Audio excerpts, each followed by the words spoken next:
I'm Dustin. And I'm Devan. And we co-DM a 5th edition Dungeons & Dragons game. They lie to you. Welcome to episode 20. Wow. Yeah.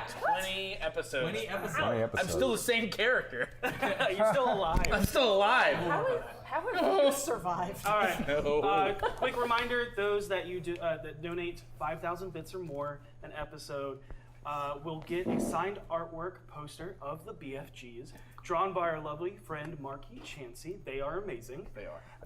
And are we still doing this one? Yep. That's At a D4 shot glass at 15,000 bits and a D4 pint glass at 25,000 bits. Session zeros at 100,000 bits if we get there. And if we do, you guys are amazing. Every week you're amazing. Thank you so much. All right, so subscribe. Please subscribe to our Twitch. If you have Twitch Prime, renew your Twitch Prime account. It does not reset every month. You have to go in and actually physically do it. We appreciate everyone who has subscribed to us so far. At 150 subscribers, we're going to be giving away a Dungeons & Dragons Adventures Outlined adult coloring book illustrated by Todd James. Open a page. It is Say when. Do that one. Yeah. Just do it. Stop being weird about it. God, that one's awesome, though. Oh, those are hags. Yeah, that's what I was going to say. I look haggy. Wait a as second. well as a Dungeons & Dragons animated series Tiamat pen. That's going to go to one lucky subscriber once we hit 150 subscribers. When we hit 300 subscribers, we will release the session zeros as well. If we don't hit the 100,000 bits, which we just want to give you multiple options to get those session zeros out there. We've started to touch on a little bit of what happened in session zeros. So to find out where those things came from, we definitely want to go get those out there. Again, donate to our charity of choice at Extra Life for the Children's Healthcare of Atlanta to give kids a chance of a life and adventure of their own. You can find out more information on our donation page at www.extra-life.org/participant/D4-DND. It's a lot, but you'll find links to it on our social medias and stuff like that. Yep. Please donate. Indeed. Please do it for the kids. We also have rewards in there as well. Drink some of your water, honey. This is gonna make me cough more. All right, so definitely wanted to say that if you love our show, you want to see where we play and play at this wonderful background we're in, come check out Meeple Madness Monday through Saturday in Flowery Branch, Georgia. Speaking of, we have our guest star, Dave Lapata, who is the owner of Meeple Madness. He'll be joining us tonight at a dramatically appropriate time. We are excited to bring him and his character into the game. Also, we want to wish all of our viewers of every gender and orientation a very happy Pride Month. And with that, we're going to go to our sponsors. This is me, is it Patrick Logan with D&D Beyond? Certainly it is. Quick one this time. Once again, the Encounter Builder is live. Experiment and start playing around with that.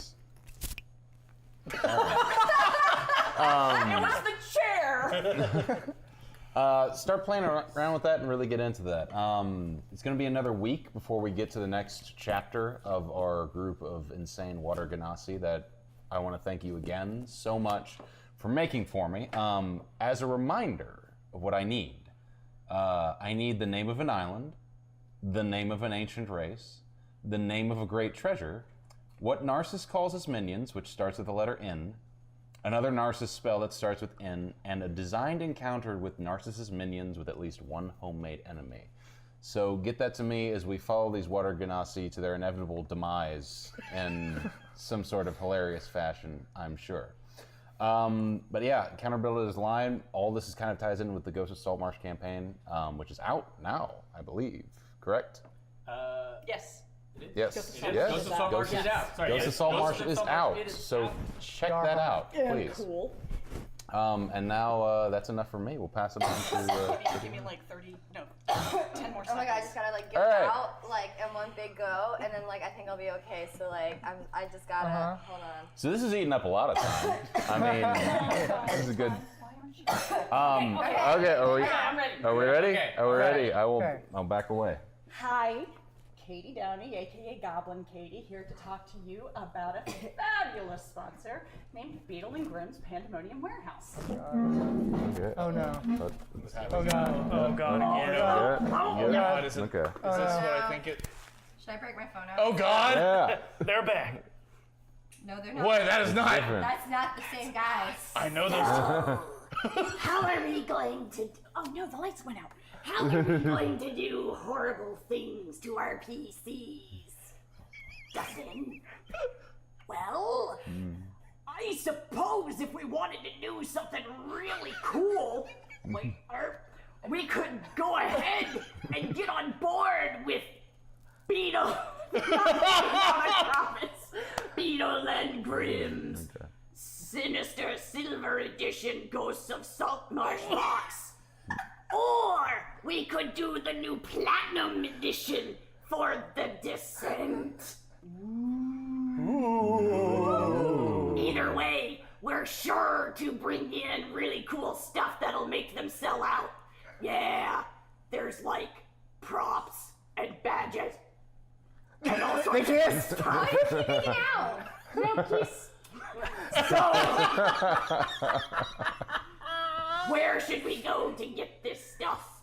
Well, I think we should go to beetleandgrims.com. Thank you, voiceover Katie. Is she still down there? Wait, there were lights, there were LEDs, and I'm sad. Oh. I assure you, the magic was maintained. It Yeah. says players, tiers. Yeah. You were lit up earlier. I know, they just went out on me. I don't know what It's happened. all right. It was still lovely. I think we understood The magic was. Yes. We got it. I think the Magic. magic Of was course, the now kissing. they work. The magic Yeah. was the kissing. Yes. See? Oh. Wow. That is amazing. Okay. I mean, I'm terrifying. So go to beetleandgrims.com. Oh god, how am I gonna get up in this thing? Oh! Of course. beetleandgrims.com. Get your Sinister Silver Edition Ghost of Saltmarsh box or the Platinum Edition Descent into Avernus, which someday I'll remember. The first level of hell. The first level layer of of hell. And catch me on every other Monday at Stellar Arcanum Podcast. Okay, now I'm done. Are you sure? Yes. Okay. Okay. do you like figures? Would you like hyper customizable figures that you would like to paint in your free time? Well, look no further than Eldritch Foundry. I wanted to make sure I said Eldritch right. Eldritch Foundry, who makes these super cool, customizable. I'm sorry, I'm crying now. Customizable miniature company who 3D print minis in insanely high quality. Their Kickstarter, which has already ended. Do we know how it? No, it's still going. It's still going. 2 days left? No, there is. I don't know the days. I knew last week it was 12 and I can't do math. That's 5 days. 5. All right. Because 12 minus 7 is 5. I had a long day. Please excuse everything that comes out of my mouth. Y'all never should have signed me up on this. I'm clearly not as prepared as everyone else always is. Do you want a sock puppet? Would that help? Maybe. I mean, it wouldn't hurt. It never that it's hurts. Never Now that hurts. it's working, I sound like this anyways. If you don't subscribe to this quality content, Yeah. Kickstarter is already over 1,000% funded and probably more by now because there's 5 days left. Devin They're has to get designing their character creator based off styles of old school RPG game creators like Baldur's Gate, I don't want it. Planescape Torment. I'm sorry. I'm dyslexic. I'm sorry. This is my first time reading this. Skyrim and more, which creates a fun, immersive world-building experience while you create your dream mini. They're also partnering with your local friendly game stores to have a tablet station for players to make minis on, and any minis that are created in-store or shipped to the store get free shipping, and the game store receives profits from it. It's really awesome. Fabulous. Fabulous. So, go give them more money to make cool minis because they're really cool and you want them.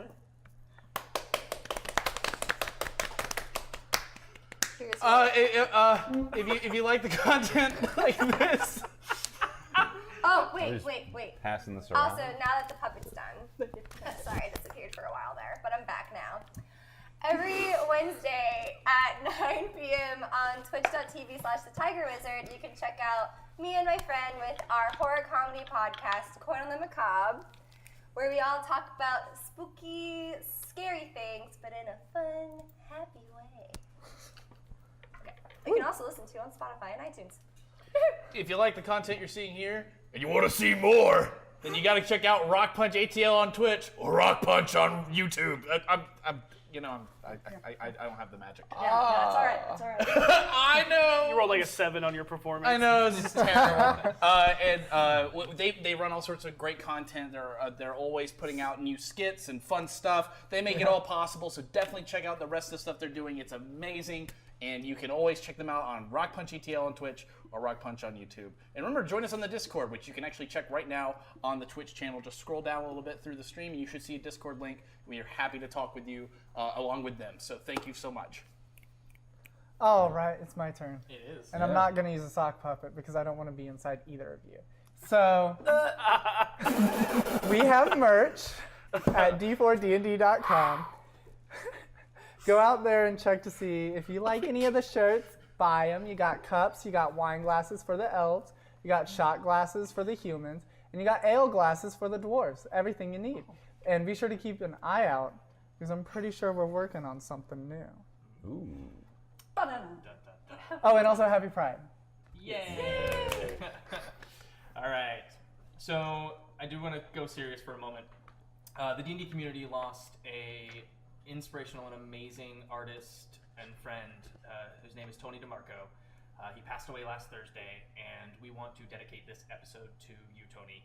May you rest in peace and forever tell your story wherever you have gone. We miss you and we love you. And this episode is for you. Yes. And with that, without further ado, let us immerse ourselves into the chronicles of D4.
And we're back.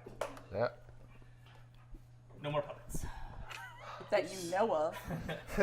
That they know of. Last time on Depressed Drunkards and Designer Duds.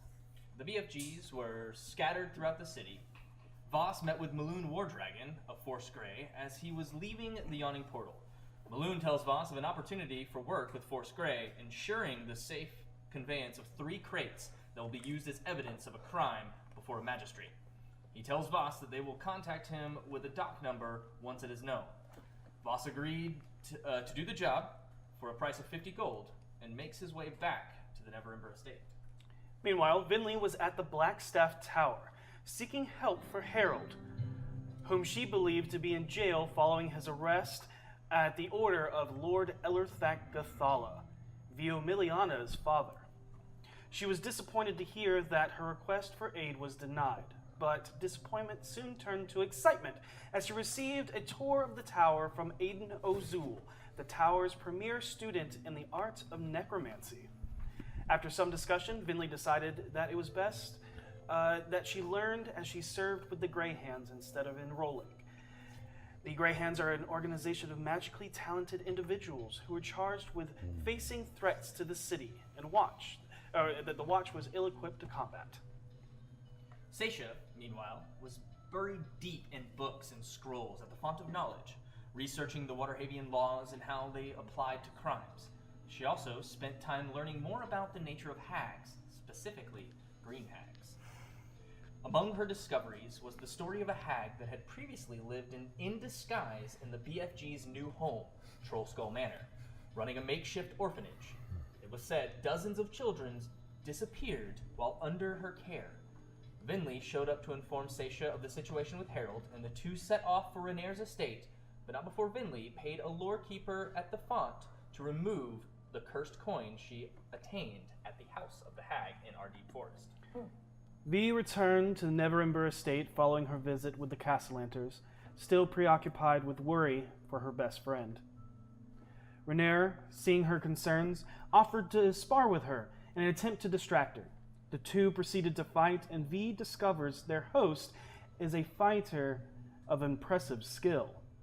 Harold, unbeknownst to his friends, is out of prison and riding in a carriage with one of his greatest fears, the Harlequin, an assassin that works for his former employer, the Rose. He is informed that his release was arranged so that he could recover the Stone of Golor, a highly sought-after item currently being fought over by the Xanathar and Zentarum gangs. Harold reluctantly agreed to retrieve it after the Harlequin makes it clear that it's Harold's friends who will pay the price for his failure or refusal. With everyone except Harold reunited at Renair's house, the group decides that there's nothing they can do about Harold but wait. Saesha and Vi decide to go shop for a new outfit that Saesha can wear to her dinner with Gariel that evening. Vaas receives a mysterious letter instructing him to procure the day's paper and use an encoded punch card to read a message meant for him. The three set off, leaving Vinley at home. Shortly after they depart, Harold returned to the estate. He breaks down, explaining to Vinley everything that transpired that day, and the pair get very, very, very drunk. If I could dab right now, I would. Just imagine. There you go. Vaas decodes his message only to realize that it contains instructions directing him to a location at the same time as Saesha's date, meaning his plan to shadow the young paladin in Gariel is no longer possible. Eventually, the rest of the BFGs return. Vaas delayed after deciding to give young Reddard a lesson in the importance of quick thinking in battle. The delight at finding Harold returned is short-lived after they are forced to reassure him that the threats of their lives isn't anything he should feel guilty over. Vi and Saesha adjourn upstairs to get ready for the date. As they talk, Vi discovers that Saesha is under the misconception that going on a date means you have to marry the other person. I cannot. The noblewoman explains that a date is just an opportunity to get to know somebody. It doesn't constitute a promise of anything more. Her words of wisdom comfort Saesha, who finally accepts the fact that she is indeed going on a date. I hope you all learned something here. Oh, it was such a good speech. It was. Once Saesha is ready, they return downstairs where the rest of the party is stunned at seeing Saesha looking decidedly more feminine than ever before. As time for her departure approaches, Vaas realizes that neither Harold nor Vinley is capable of tailing Saesha and asks Vi for a private word. And that is where we start tonight's episode. Oh, yeah. Doing? Hey. So, I would take her to out of earshot of either of these two. Easily done in this manner. Easily done in this manner. And we're stuck on a couch. Yeah. We're like, I'm ready to talk and not cough. Well, when we left you guys, you were kind of leaned up against each other, barely conscious as is. All right. Time is a pressing matter, so I'll make this quick. I need you to accompany Saesha. I'm not the stealthiest. At this point, it doesn't matter if you're not the stealthiest or not. We just need someone to watch out for her back. Okay, And it can't be me. I understand. I mean, if you want, we could try to just. Wait, it can't be you because you're wanted, or it can't be you because you're afraid you're going to do something to interfere?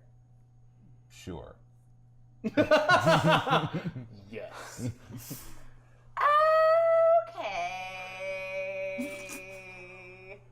Okay, I'll do it. Inside check on what that long okay.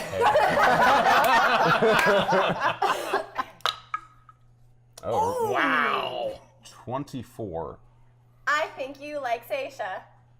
You have a crush on Saesha. I groan inwardly, but say nothing. I don't even roll insight. Like, that's just how I am. I don't ever roll insight. I just assume I know everything. That's how teenagers are. That's fair. That's totally fair. In any case, you're going to be there in a bodyguard capacity. I guarantee you Gariel's going to have people watching the both of you as well. Probably. Gosh, sorry. Be prepared for anything that might happen. I'll try to meet up with you later if I have the time. Oh, I realize. Anyone like you might die if too many people come at them when they're alone. Is that also more or less? You're saying I'm stronger? Are you saying I'm stronger than you? Are you admitting that I'm... If it'll end this conversation, yes. I mean, I'm flattered. I mean, I really am. It's not like I've saved everyone like how many times. Saesha. Okay, I'll leave.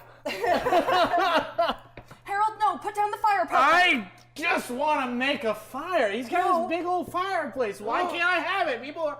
I can start a fire with magic. You gotta teach me that. Where's the wood? As we come out of the room, hearing this conversation, probably. Another time. Yeah. Saesha, I think it would be better for all of us if V went with you instead of me. That doesn't make any sense. She's like... No, Harold, it makes perfect sense. Okay, you're probably right. Thank you. Yeah, it makes total sense. Plus, I got my cloak.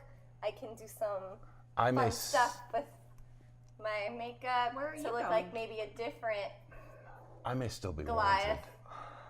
And you're going to what could be a heavily populated part of town. It would behoove you to be with somebody who's not currently wanted by the police. Okay. And I'm pretty good at fighting people off, if you know what I mean. I'm probably not going to. I'm not going to. We're going to need that. We're going to need that. It's fine. Are you going to, like, actually go on the date with me? No. Oh, double date. No, I'm not going to go on a date with you. Taking Rainier? On a double date. Rainier's not here That right hasn't now. been arranged, though. No, not now, but y'all should. But, It would make, Renair and her are really cute. but not with the other one. it would make the most sense to also be on a date instead of just following you as a bodyguard. But it's not like she's gonna know something's up if you just happen to be having a date at the same time or the same day with the person we don't trust. That's true, actually. They make a surprisingly good point for drunk people. You're just gonna have to be really, really sneaky. I taught you everything I know. You're basically as sneaky as me. I'm basically... You're like a shadow of a ninja. What time is it? I gotta go. Things need to happen. I guess I'll go, where are you guys? You don't know where you're going? know. Okay, here's what we're gonna do. Do I know where Rainier is? Funny you should say that, because as you start looking around, the front door opens, and in walks Rainier with both arms kind of carrying what look like cloth sacks as he makes his way. Yeah, he only Rainier, takes You one have to go trip. on a date with me. Oh, okay, you got me to do it. It's to follow her. It's for her protection because we want to make sure she's okay. Rainier. And you want me Let me bring you up to speed really To- quickly. to. So we He's thought like that sitting there in the doorway holding we groceries. that it would make sense if, you know, it's weird if I'm just following her as a bodyguard and... Okay. Right. Let's start from the beginning. Thank you. Did you bring wood for the fire? Rainier. Saesha, our companion here, has agreed to go on an encounter with someone who has dangerous leanings. Someone who I believe may be in the Zentarum. Gariel. Have you heard of her? I have. Yeah. It was unfortunate this had to be arranged for my coming back into the city after my folly. I don't want her to go alone, and V is less than conspicuous. So we were wondering if you could accompany her as a date to make it seem less obvious. That way, if anything goes awry, Saesha would at least have a fighting chance to get out. I'll be here to stab the fire if it needs poking. I know we're asking a No lot fires. I know we're asking a lot of you, but if you could do this for us, add to our debt, I guess. All right. Let me. And he like walks in and walks towards the kitchen, sets the bags down, and walks back. You're crushing on him, right? That's happening. I say while he's not within earshot. Right. So give me a second to kind of process this. Of course. Okay, I understand. Sorry, that was way too much of an actual whisper. I don't know. No, sorry. I don't know, maybe. Okay. He's pretty hot. Yeah, pretty good You're fighter. going on a date with Gariel, who is a member of the Black Network. I believe so, yes. And you want V to follow. He wants me to Why not? follow. And he just kind of looks. Oh, are they? Yes. Oh, they are super drunk. in their cups, as I my was daddy used to thinking say. about maybe making this my spell focus and casting from the fire poker. That's on brand if you're doing fire. Right. Stupid. Okay. It's metal. You need And wood. are you staying with them? Yes. Okay, because yes, they might burn the house down. That's not true. It's you don't summer. even have a fire in your It's fireplace. summer. It's hot. Yeah. If it burns down, it's because Right. the sun. I'll handle that. Don't worry Sun about is that. down, Harold. Then it's a sneaky Is it really? bastard. Sun is sneaky. You're the best bard ever. No one He is. No one here will think less of you if you say no. I will watch them. You follow Saesha.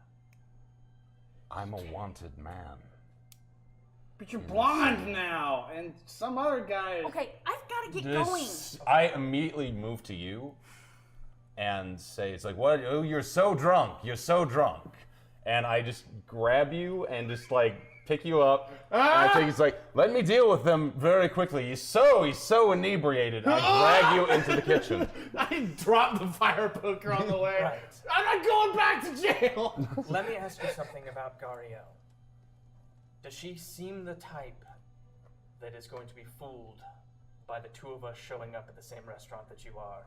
I don't think No. she's going to be fooled by anybody stalking us. No, she's not. But it is safer for Saesha if there's someone around. I agree. And I'm able, not that Saesha isn't able to protect herself, but she isn't wearing her armor on this date. But You look beautiful. thank you. You're very welcome. It's like a bodyguard if maybe she needs it. She probably won't. But I'm thinking like keep enough of a distance away, not interact, just kind of keep us small. Do you know where you're going? No. That makes things difficult. Yeah. While this is happening, Wait, do you have any paper birds? I don't, but I can get some. Well, Really? What? if I I had have- one, I could go to the restroom at the restaurant and send a note for where we're at. Yes, Finley? Didn't she say that you had to come alone? Yeah. So she's gonna go, and then we're gonna go after.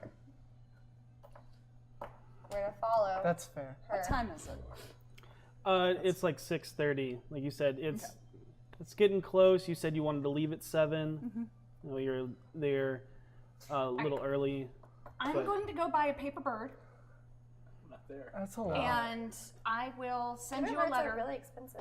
Well, I guess we did just get paid. I'll send you a Keep letter. forgetting we have money now. I know, right? I'll send you a letter where we went. Okay, That's fair. that works. Okay. As I've dragged him out, I go into the pantry, actually, close the door behind me. There's a shitload And I of cheese in here. cover your mouth. I look straight in your eyes and I say, not a word to anyone about the man who's taking my place in jail. Do you understand me when I say this? Slowly release. Why is there all this cheese? Who's gonna eat this much? I don't know. I can't answer that for you, but... Why do you care so much about this? Some other guy took the fall. This is like the best possible outcome. There's a number of reasons it bothers me, but more than that, if Saesha learns about it, she won't stand for it. That's pretty reasonable. It's a pretty shitty thing to do. Until we find a way to deal with this, until we find a way to deal with this, it has to be something between you and me. Do you understand that?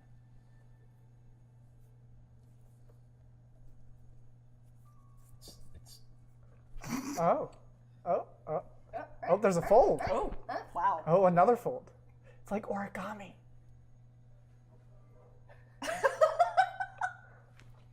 great. Okay. And I just want to be clear with you about something. I'm pretty drunk. So.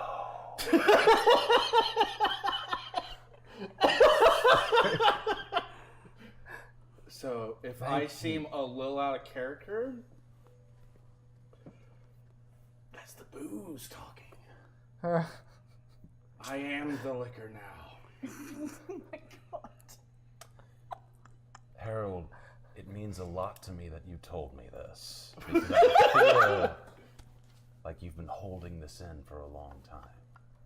And having released this great secret unto me, thank you so much. It behooves you now that you have space to keep mine, correct?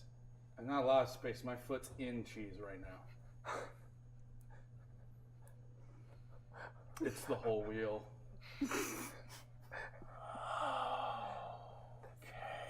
Hey man, I wouldn't disrespect you. You already told me a lot of secrets, and you know secrets about me. And now, we're not gonna say anything. Right. We'll have another discussion whenever you're more lucid. Yeah. Wait, what? All right. Let's, I go out, get a glass of water for you. I assume there's like a thinker tankard or something like that. I hold out my cup. I immediately dump it on the ground. Oh. That's okay. I find something else. No, let's. I try, and you can fight me on this if you want. To just take you He's and not gonna gently fight gently lead you back into the room. Every time you grab hold, he's like, "Oh!" Like, is this where he's gonna hit me? No. All right, yeah, no, you lead him back in the room, and he just. He wouldn't put anything in the cup. That's probably for the best, Harold. I got cheese on my foot. Is that a metaphor? No, No, he it's. has cheese on his actual foot. I appreciate it. Rainier, decisions. It looks pretty good.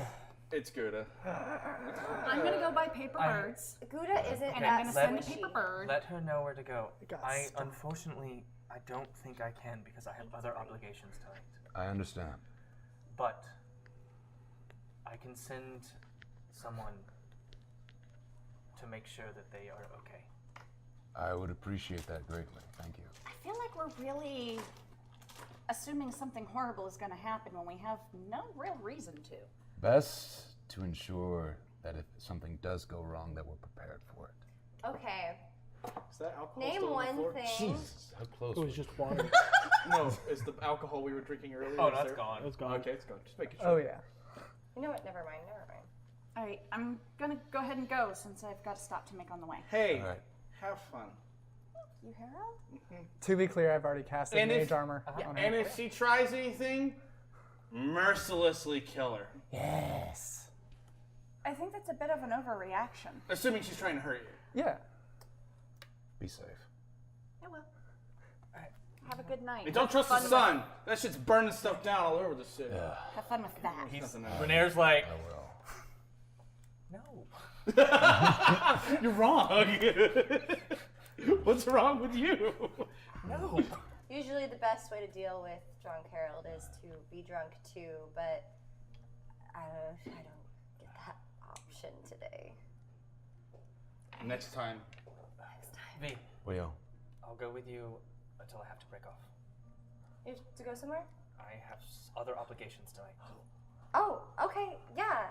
Sorry, we assumed that you were free. It's okay. So, fine. Hey, if it works out, maybe we can go on a double date at some point. Oh, yeah. You would want to go out with Gadriel again. I don't know. 12 insight. How disappointed I are don't you? know. Like you said. 12? Yeah. How much would I tell her for 12? You can roll.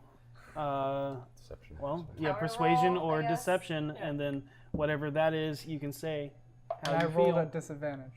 I mean, isn't this about figuring out who she is? Yes.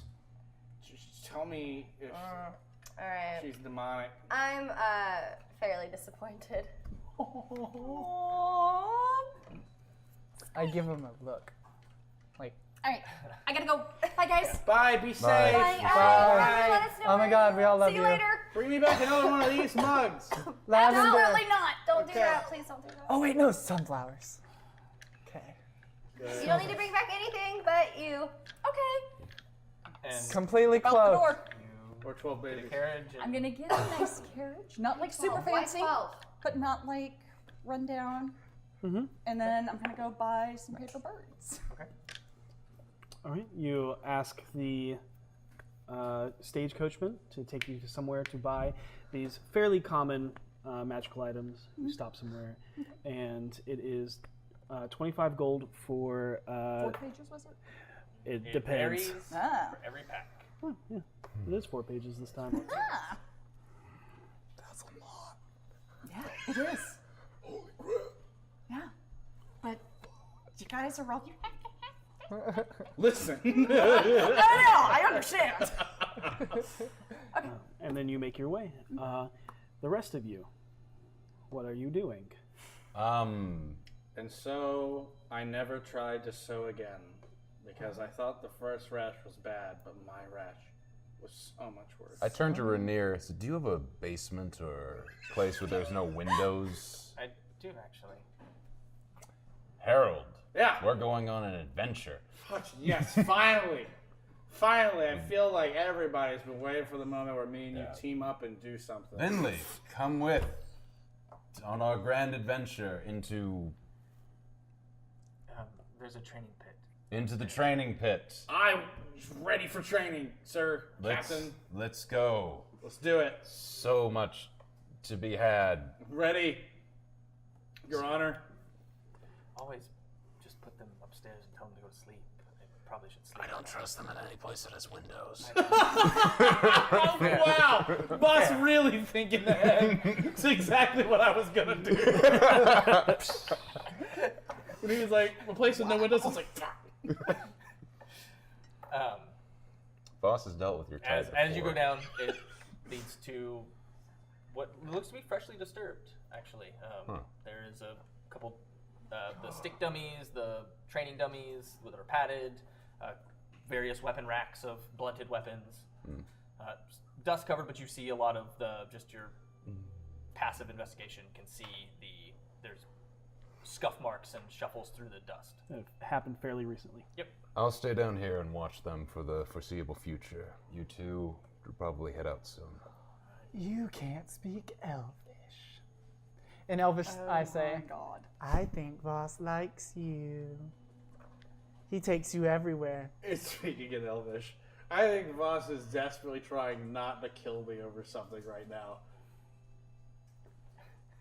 What? Rainier, do That you guy's speak great. Elvish? Pretty sure I do. Shit. But Do it right here. Hashtag hot mess. Oh, you think I'm hot? Oh my god.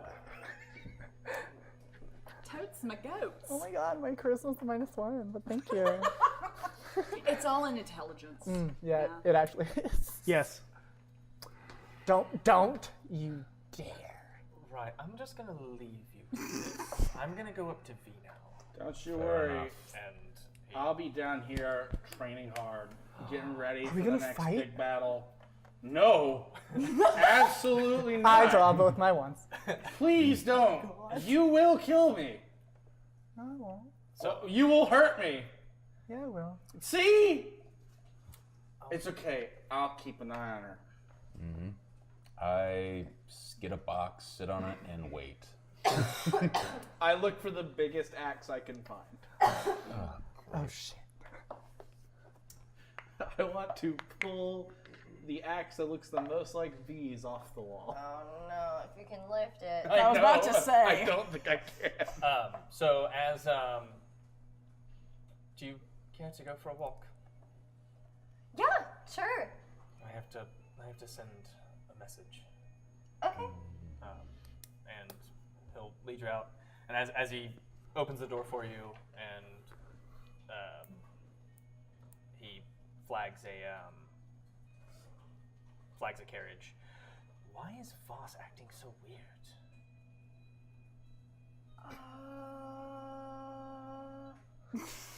I thought he always acted weird. He's a little weirder than normal. Was puppeteering Harold. Yes. I'm not really sure what it's about, but knowing them, Harold's drunk and says everything, so he's probably knows something that Vaas doesn't want other people to know. Based off of my experience with Harold, it's the only thing I can think of. He's just trying to keep him quiet about He's something. usually the first to leave, not stay. So, but I mean, I can understand his act for being. I don't know. He's been kind of attaching himself to Harold a lot more recently. And honestly, can I tell you this without you telling anybody?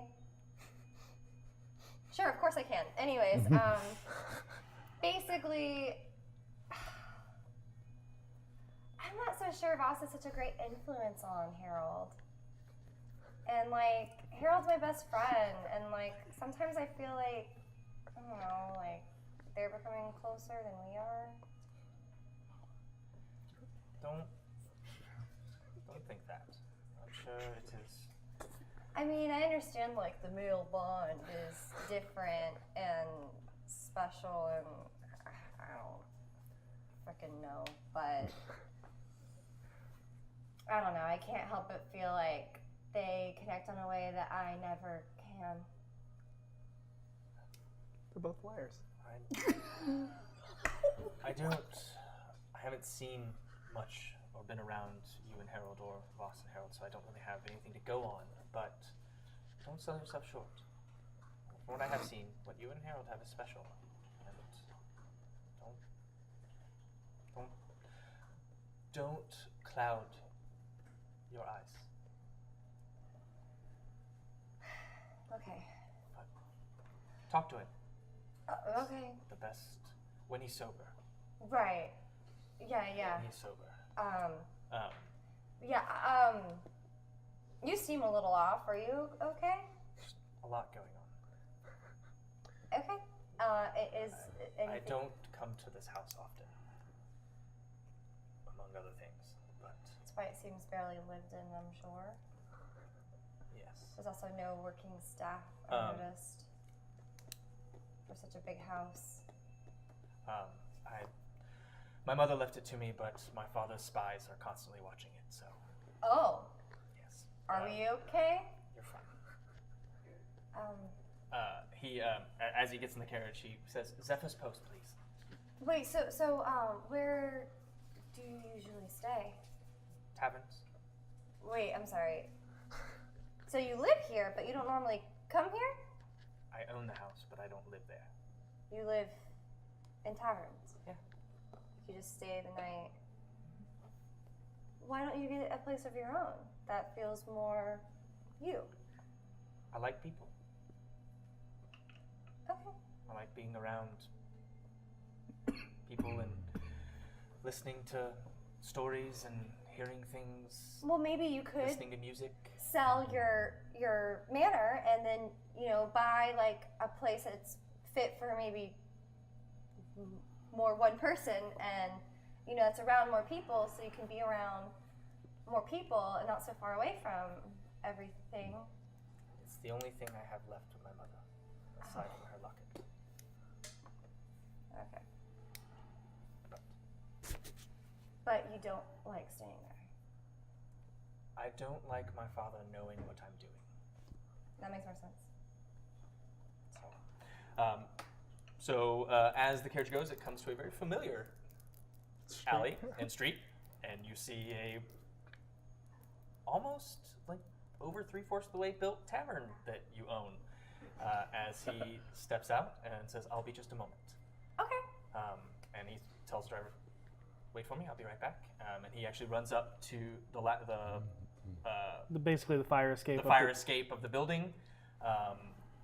It's gone for maybe 10 minutes, or not even that, 5 minutes. 4 days.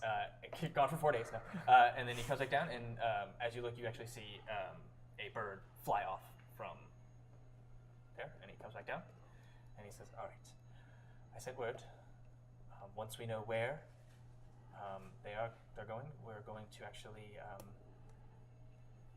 we're going to start in the middle of the city. They'll be there, waiting and watching, and I will have to break off very soon. But you will have backup if you need it. Okay. Are you good?" Yeah, I'm fine. What, can I ask what your other plans are tonight? I'm looking into my abductions. Your what? My abductions. Abductions? Yes, I've been kidnapped and almost kidnapped That. twice now. Do you need help? You all have helped me plenty, I promise. I Sorry. can take care of my own. A little bit.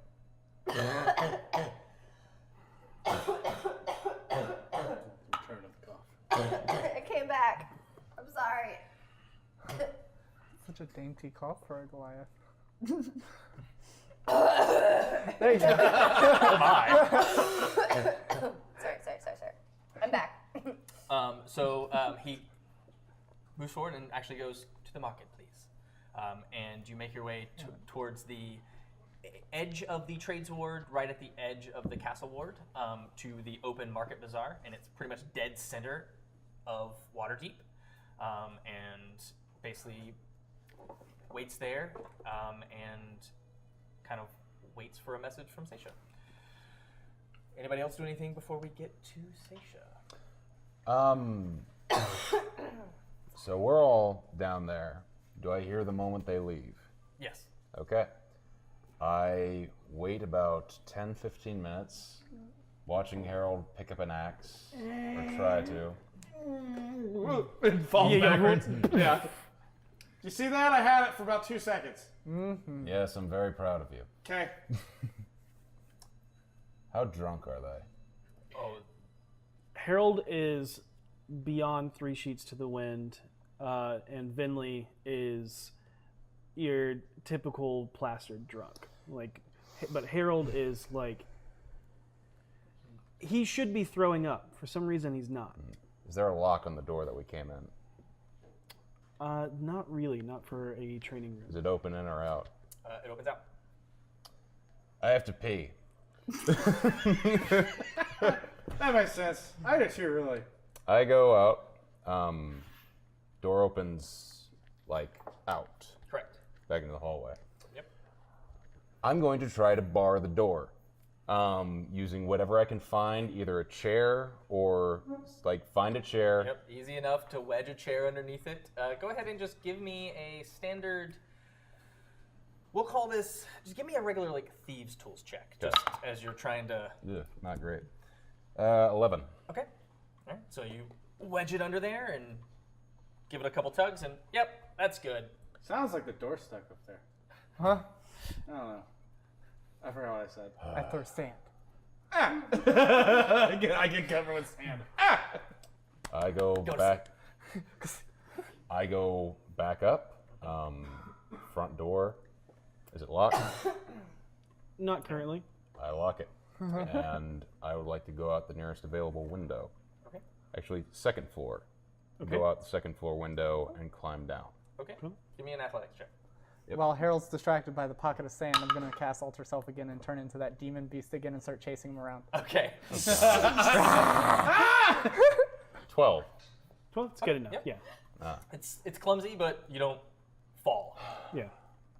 I look around, see anybody looking, watching, anything like that. Make a perception check. Cool. No, these are good. 11. Notice anybody?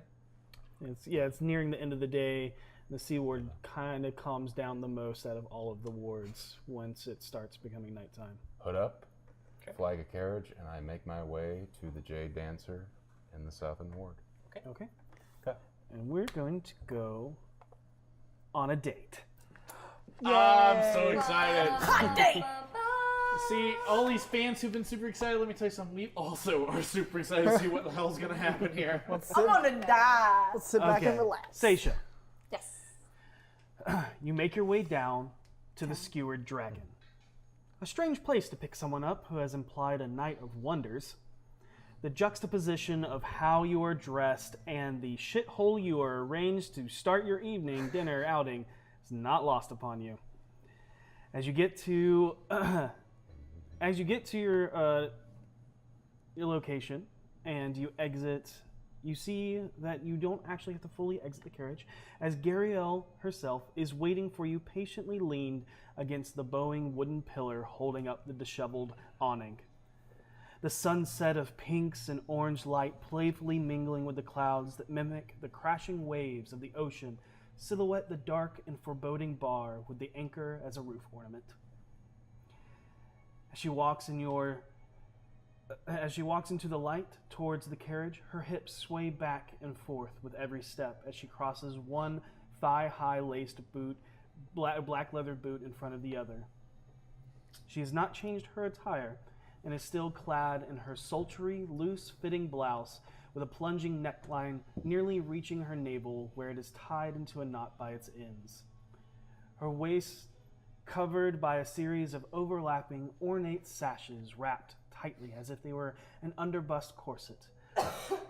From her hip cascades a saloon-style skirt, cut short enough to see the garters brandishing two short, flat, dart-like daggers in the front, with a flowing train of ruffles in the back. Her silky, straight, vibrant red hair dances in the wind under the wide-brimmed sun hat decorated with numerous feathers she is now wearing. They say if you pray hard enough, an angel will appear. Seems I'm due to tithe. Driver, to the Singing Sword, if you please. We ladies plan to have ourselves a devilishly good time. What's that place? You'll see. Okay. Hi.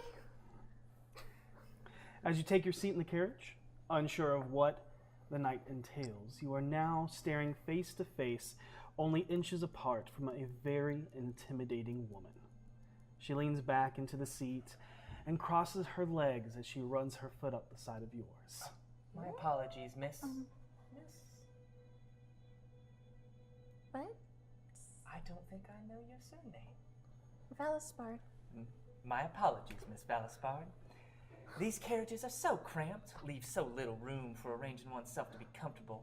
I do hope you are comfortable. It's going to be a long night. I thought we were just doing dinner. That's not what you want to see.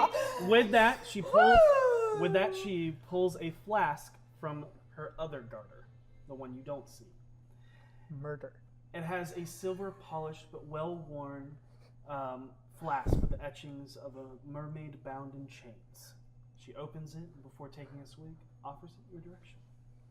Whiskey, if you need something to dull down the edges, darling. Oh, I'm okay. Thank you, though. The brash woman takes a deep drink from the flask and then returns it under her skirts before leaning forward and placing a hand on your knee. We have a little time to kill before we reach our destination of the night. Why don't you tell me about little old you? What brought you to the City of Splendors? Because heavens knows you ain't from around here. Oh, I get it. Well, I wanted to get out and see the world. She kind of looks down at the hand on her knee. And, my father told me that this was a good place to experience the world, and so Vaas and I headed this way. Right. You told me you grew up at a monastery when we first met. Tell me about that. How was it like? What was it like?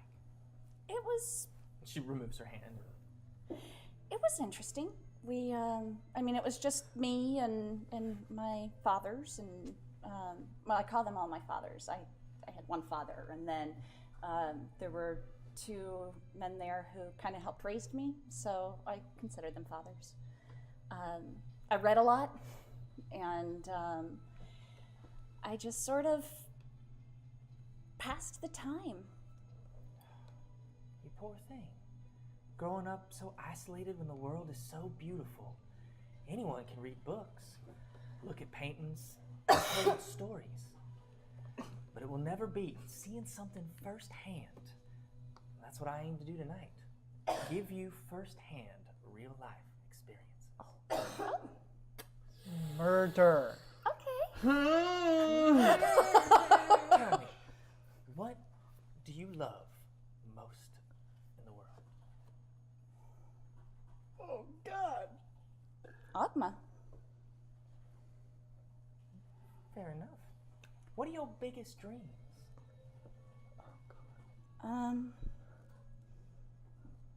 I don't know.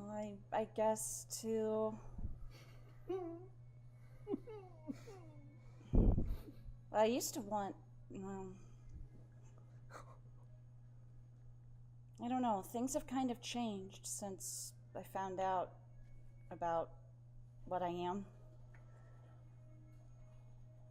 How so?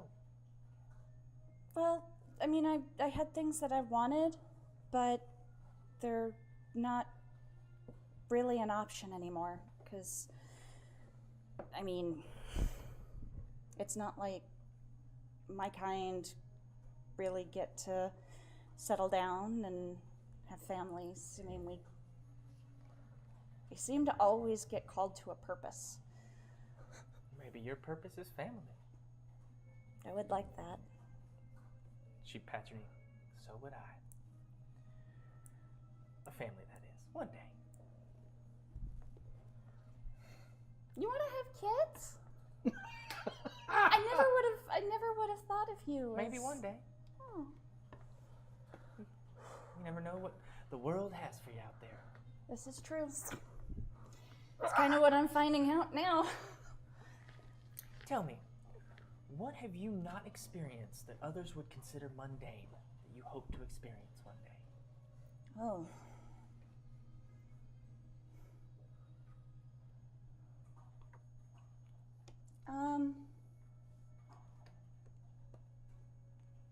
I guess something that they would consider mundane. I don't know, I guess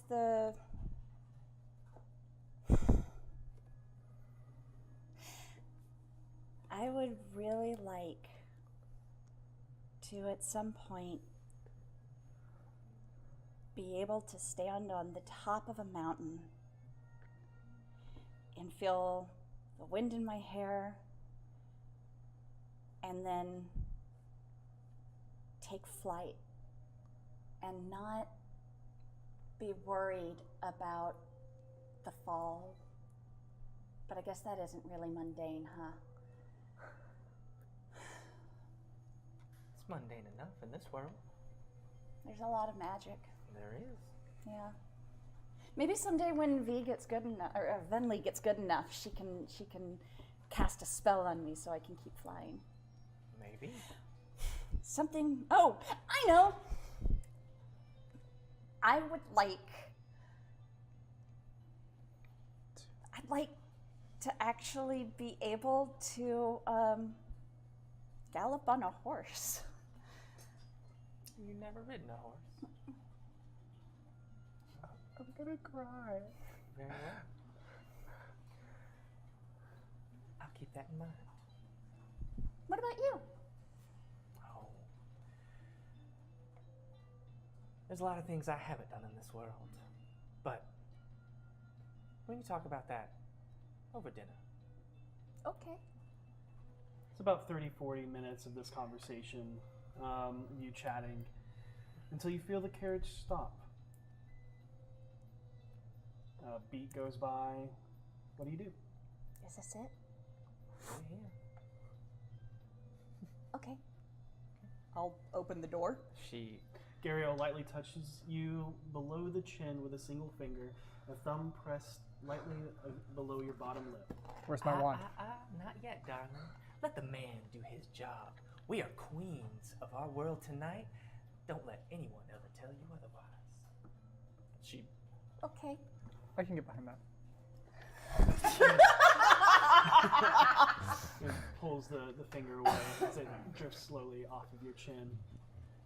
As you sit back, kind of, a little nervous, the door opens and you find yourself on the north side of Bazaar Street, at the head of the Street of Bells, within the Castle Ward, at the edge of the Grand Market, in between the Drunkard and the God-Catcher Titans.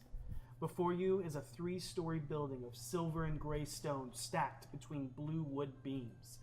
A myriad of aromatic flavors waft through the area, permeating the air with a plethora of new and alluring foods from across the world of Toril.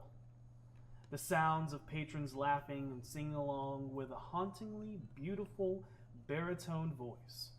It dances across your ear, filling you with excitement of new stories and songs from whatever bard it might be. Above the door is a comically carved sword that snakes out from the carved hilt into a heavily wide-edged tip blade, where the singing face is carved onto the flat of the blade. You feel Gariel's hand press into the small of your back as she gestures you forward into the tavern. What you enter into is a rowdy raucous and cacophony of drunken singing and laughing as the patrons try to keep time and remember the lyrics to what sounds to be a comical song about a troll, a knightly buffoon, and a woeful maiden. The interior is fairly similar to other taverns and inns of Waterdeep with plastered walls and Germanic design. However, all of the food around you do not recognize. Plates of food burning on hot skillets being shoveled onto flat breads, an arrangement of strong-smelling soup-like dishes served with rice and thicker flatbread, plates filled with noodles and sautéed vegetables and thinly sliced beef, but almost every table has at least one bowl of soup served in an overturned turtle shell. Searching through the crowd to find the bard singing, the witty tale of comedic tragedy leads you to a young woman. She's wearing overly decorated armor made of tin. It's obviously not made for battle, but more for show. She stands diligently with her arm beginning to shake from holding up a pitch-black blade longsword above her head. You can see the beads of sweat beginning to pour down her beet-red face as she breathes slowly and powerfully through the pain of holding the blade up for so long. The sword itself resonating as it has morphed into an animated humanoid form with a beautiful harmonic baritone voice. As soon as the song finishes, its final repeating verse, her arm drops, plunging the tip of the rigid blade into the stage of the Singing Sword Tavern once again. Soon a young man approaches you, greeting you warmly, and begins to lead you towards the stairs to the second floor, when Gariel leans in and whispers to his ear. You are then changed directions and taken to a private booth that has an excellent view near the sword and the stage. Okay, that's neat. And she's just smiling. I thought you might like that. I love this place. That is so fascinating. And the armor is really cute. You see the woman that was once holding the sword, once it's plunged back into the stage, walk off behind some swinging doors where you hear loud clattering and plates being moved around. Okay. I mean, not functional at all, but really cute. That it is. There are menus in front of you on the table as you sit down. Before we get into that, we're going to switch over to... Actually, real quick, would you excuse me? I need to use the ladies. Of course. Thank you. Head to the ladies' room. She watches you walk away. You Is go there through a that. window in the ladies' room? There is. Excellent. I'm going to write the note, Okay. address it to V, Okay. and let it out. Okay. Let her know that you're at the Singing Sword Yes. Tavern. Yes. And funny enough, it flutters. And as you're looking around outside waiting, at this point, Rainier has left. Since it was about 30, 40 minutes. He left at about the 30-minute mark. But he assures you that eyes are on you, and he will check in when he can. So once he leaves, and you're like waiting at the carriage that Rainier has paid for, and all of a sudden you see a bird made of paper coming towards you.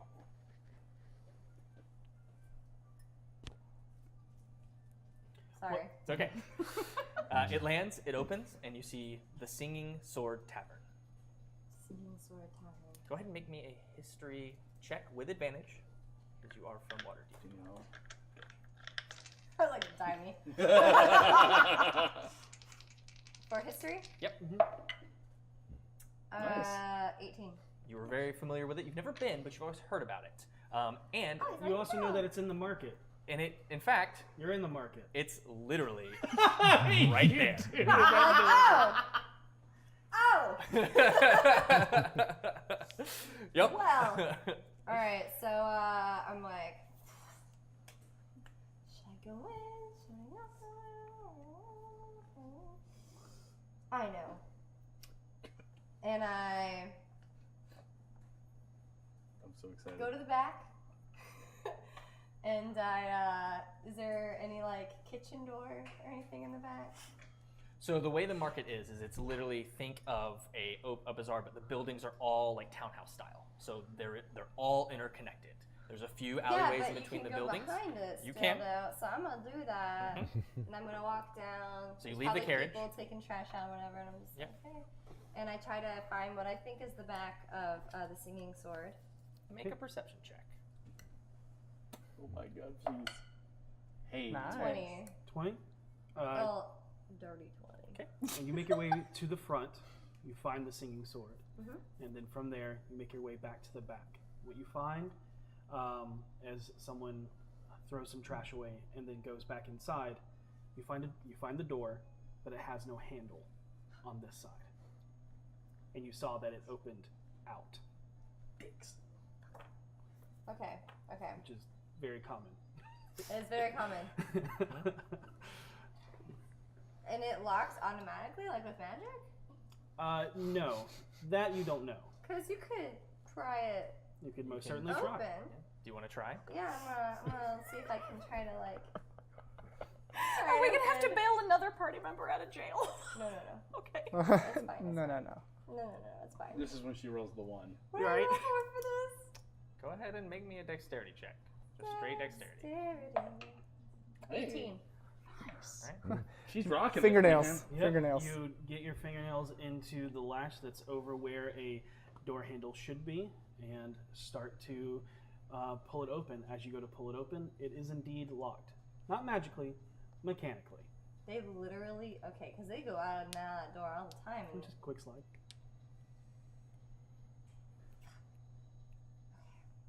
just gonna knock on the door. I love this. I love this. This is fabulous. Knock on the door. Okay, how hard do you knock? Medium. Medium? I don't want Medium to dent style. the door. Yeah, medium style. I want it to be firm and stern, loud enough to hear, but I don't want to dent the door. Fair enough. Okay. Put the knuckles to him. Medium style. Medium style. I get reference.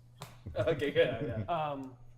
Yeah, you knock, and about a minute later, someone opens and goes, "What are you doing?" Hey! The front is that way. This Can is the back. I know. I just wanted to see if I could maybe apply to like work in the kitchen. This is not the and all. hours. You make an appointment. You don't just show up. See, I didn't know that. See, I've never done this before, and so I'm just trying to. I was told to come here at this time. Am I at the right place? This is a swinging sword, right? This is not where you come. You come to the front and you talk to the I was manager. told to just kind of, not bother too many people in the front and come towards the back. Who sent you? Oh gosh, I'm trying to remember his name. He works in the front a lot. He's tall and has long face, dark hair. Go ahead and make me a deception check at disadvantage. Fair. Very fair. I believe in you, breakfast duck. Oh. Oh, It would have been 19. I know. Oh, that sucks. I'm sorry. Your luck had to run out eventually.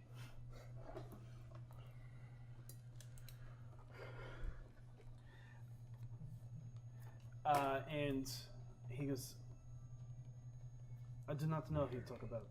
Wait, what's the name of this restaurant again? This is the Singing Sword, of course. The Singing Sword.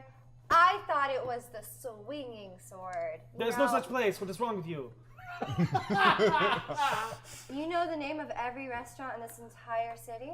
Anyone that is close to this one, yes. Well, I might be in the wrong district. I'm sorry. Okay, I was only told the name of a restaurant. I wasn't told a district. Probably in the stupid trades ward. Probably.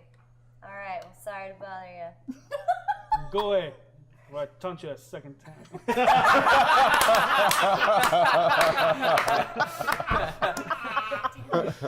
He closes the door. As he shuts the door.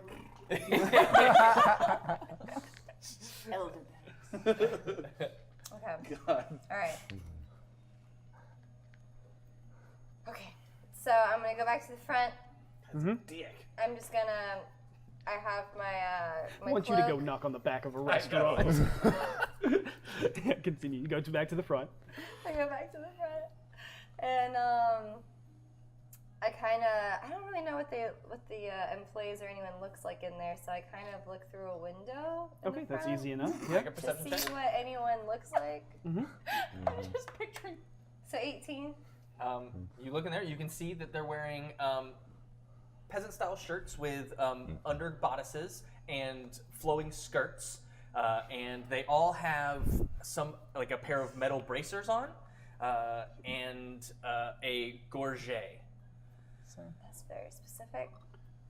And then as you're looking through, like trying to look past into it, you notice that you're looking over a table as a couple looks at you from like just dead, stares you right in the eye, like. Oh wait. Sorry. I'm just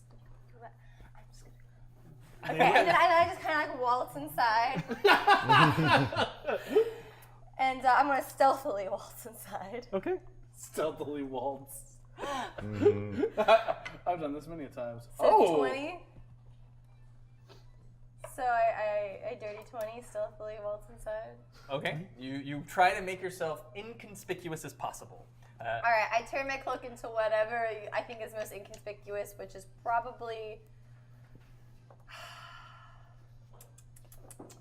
trying to match the colors of the employees without looking like them. So just kind of like blends None of the in employees with are wearing them. cloaks. None of them are wearing clothes. None of I them thought are you said wearing they had black- cloaks. Right, that's what I'm saying. The colors, not Yes. the same Yes. outfit. Yeah. Of course, absolutely. So probably like I don't know, it's like white with like brown trim or something like I that. thought you said clothes too. And Cloaks. Hello. None of them are wearing clothes. It's that kind of place. I heard clothes too, and I I was was like, a little worried is from this the like name. I'm is not this gonna like lie. a swinging like It's the swinging That's sword. the swinging sword. swinging sword? This is the singing sword. Singing sword. Got it. No. Okay, I see now. You walk in, yeah, it has the muted colors that they're wearing, kind of toned down. As you enter, hood up, hood down. Yes. Hood up. As you do, a man comes to you and says, "Welcome to the Singing Sword. How many in party?" someone. So I was gonna get a table for 2. Is that okay? Or do I need my full party with You me? need your full party I need my in full order to party have a with seat. me. Oh, okay. Well, in that And you case, see him actually like looking up because you're looking down, Yeah. and he. A sacre bleu! Oh no! Oh no. Lady Gazala, you grace your. Oh. Seems Zack. I'm trying to. I don't want. I'm just trying to have a nice night to myself. Of course, You know. Just, well, I'll get the table ready. It'll be just a moment. thank you. Oui. Oof. I like how this guy recognizes me, but this dude who runs the place at the kitchen doesn't. Fuck you. One is the maitre d'. Yeah. One is A the chef. help. Yeah. One has to recognize faces. One was probably like the Back of house. back of house. Yeah. They don't give a fuck about anybody. Yeah. Who are you? Get out of my kitchen. Yeah, you knocked on the back of house of places I work. It was Gordon Ramsay versus the maitre So d'. you're actually a few minutes go by, and you're brought upstairs to a balcony that overlooks the stage. No. You can't directly look at them, but you can see. You'll be able to see Lean. Saesha. You actually make a perception check before. Yeah. You got this.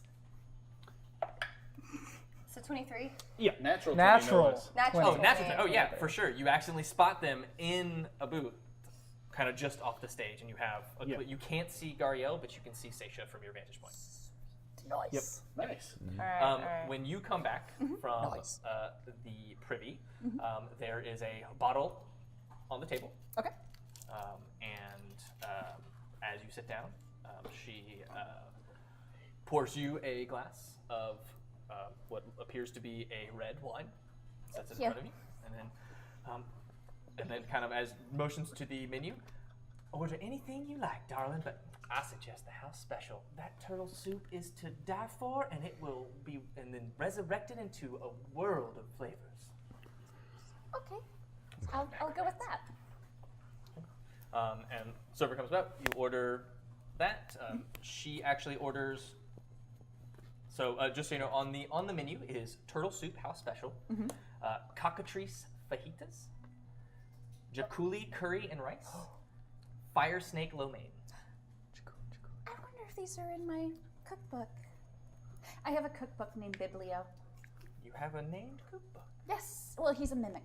You have a mimic I do. cookbook. He is adorable. That is fascinating. That is just interesting. Scratches it in under weaknesses. She orders the lo mein. Okay. I'm sorry. Smash cut So, to Vinley and Harold. Now, Someone's Vaas saying too follows you much. around like a lost puppy. Uh-oh. And she kind of looks around. I wouldn't be surprised if he was here watching over you right now. Oh And no, then- he's with Harold. Oh, well, you see, men like him are so easily predictable, thinking us women need their big, strong help. But I know the truth. No one needs protecting you. I would agree with that, but you know, it seems like I don't know. When you have friends, they worry about you. That's true, but being around men like him also drives us Puritans to bring out the worst in ourselves. Tell me, what darkness has he brought out in you? Tell me, what's the worst thing you have ever done? Don't do it. Don't do it. Told us shut the fuck up. You're right. Yeah, Sorry. you're right. Let's see, worst thing I've ever done. It's probably been since I got here. The city doesn't really inspire. They don't call it the city of splendors for nothing.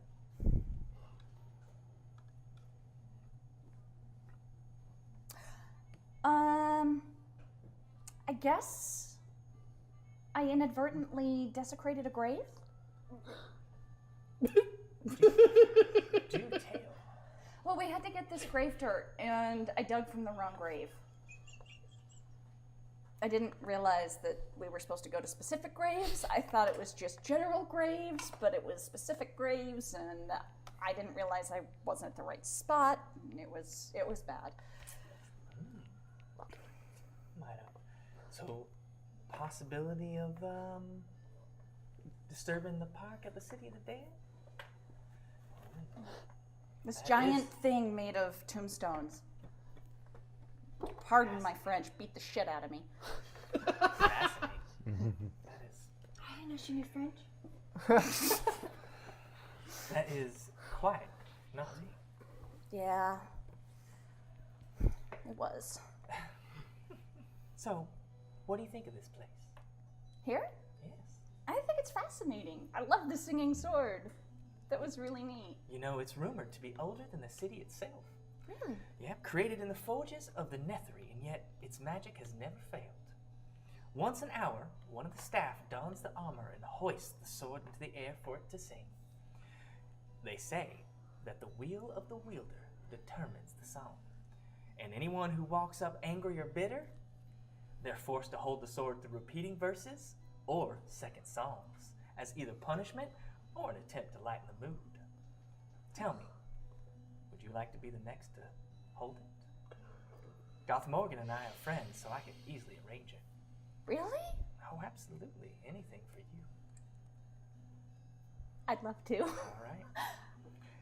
Gariel smiles and nods before heading towards the back, past the bar, and into the kitchen through the swinging doors. Just doesn't talk to anybody, just walks in like she owns the place. You see this. I see who? You see You Gariel see- stand up and walk into the kitchen. I'm just gonna look around. Do I see Make a her? perception check. It's a good thing I didn't go in the kitchen.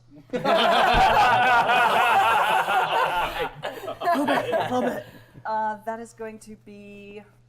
Where's perception? There it is. That's a 9. Look around, All right, quick glance. I'm gonna try to be like. Can I roll to get her attention? Is that a thing? Sure. How do you do it? Okay. Throw a I'm fork. gonna throw a fork. I'm gonna damage someone. I'm gonna get my napkin, and I'm just gonna accidentally like drop it and hope she sees something fall and looks up. Okay. Go ahead and make the perception again with advantage. I just don't want to cause too much of a commotion, man. People here Do might I recognize me. roll twice? Because you a natural 20. No, natural 1. Alright, you It's don't see- advantage, so roll. Yeah. Okay, roll that's again. what I was asking. She's purposely. Oh, there we go. 21. Okay, yeah, you see a napkin fluttering and falling up.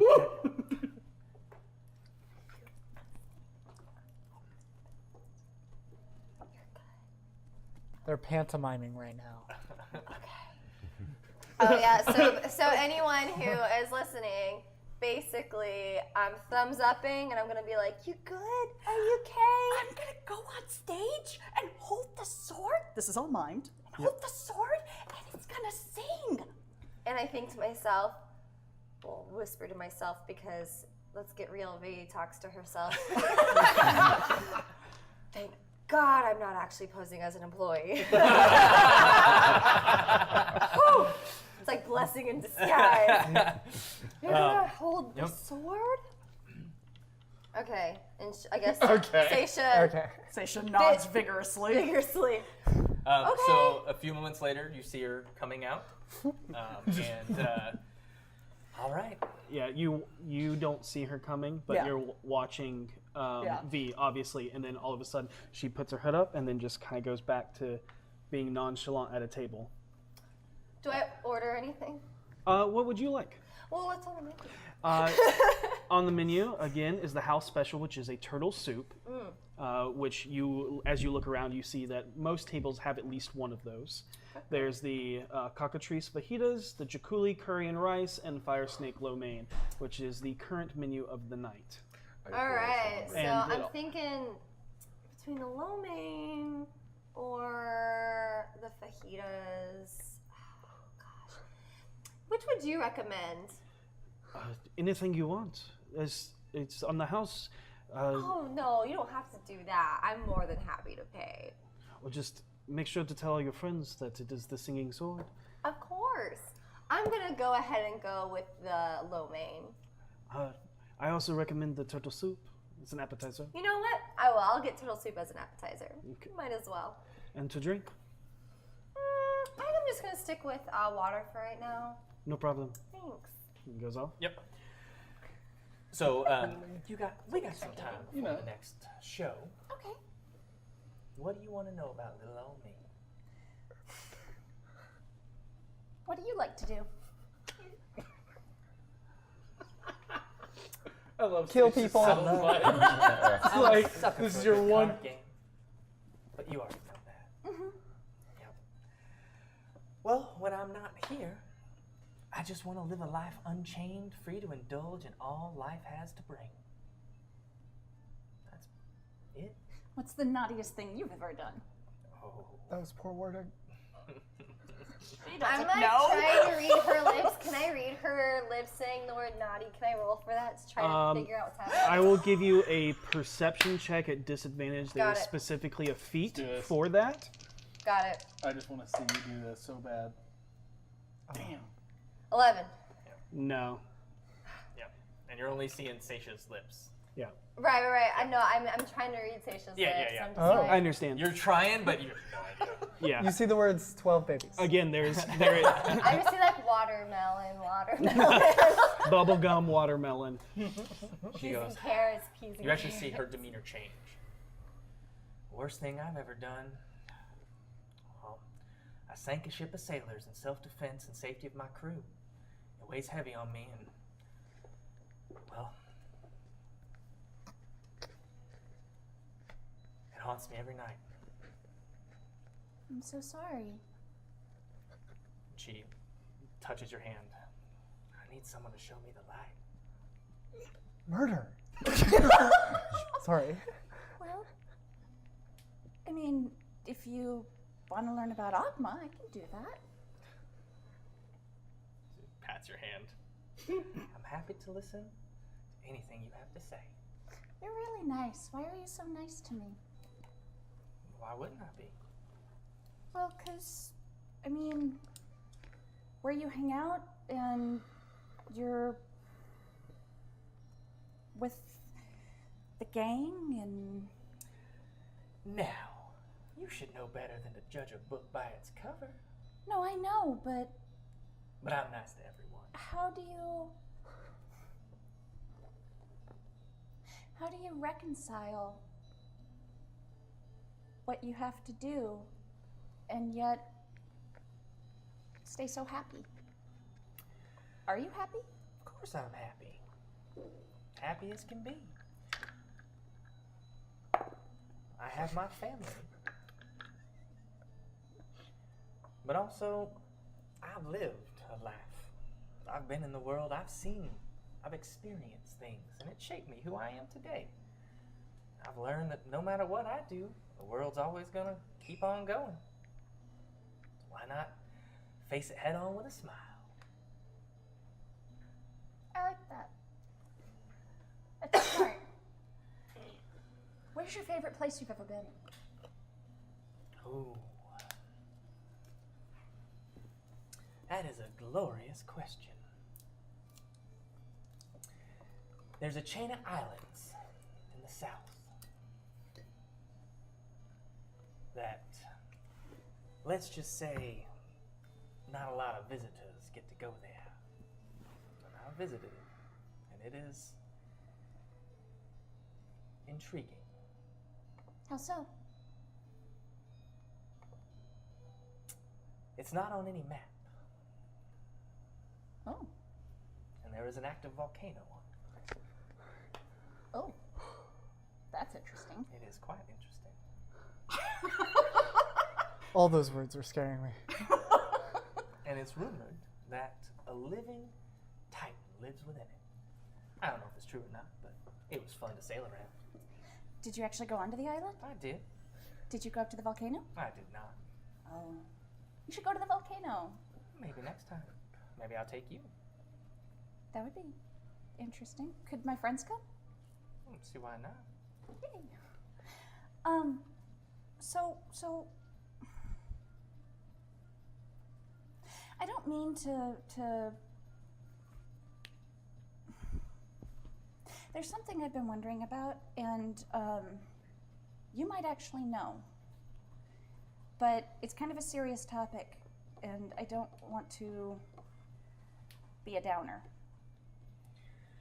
There is nothing that will come out of your mouth that is going to down this situation, sweetheart. Okay.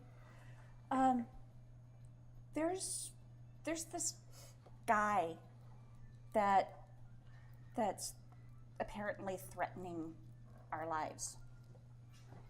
And his name is the Harlequin. You ever heard of him? Should I be scared? The Harlequin is just a whisper, a boogeyman amongst the shadow alleys of Waterdeep. Supposedly an unknown horror that keeps the ill repute in line. A calling card of a traceless poison in a single rose is all I know of the faceless horror of such a vile creature. Rumor is he's the leash dog of the rose. However, no one's ever seen the rose that I know of. If they have, they didn't know who it was. Believe it to only be something derived from the rose left behind on the Harlequin's victim if he exists. Could be just an easy way for murders to throw off the watch by adding a long list of unsolved murders. I don't think so. I know someone who actually knows him. Who? I don't know if I'm supposed to say. Why? Well, because you make them nervous. But do they control your life? No, but I respect them. All right. You should respect yourself, too. I do. Don't ever do something that you don't want to do because someone else wants you not to. I won't. You're a strong woman. Well, strong and learning. That you are. What else you want to know? Oh. Anything? We've got a few more minutes before you get to grace the stage. Oh, I'm so excited. Your food has been delivered Yep. by this time. Oh, wait, we should toast. Oh, that we should. What do we toast to? To beauty. Okay.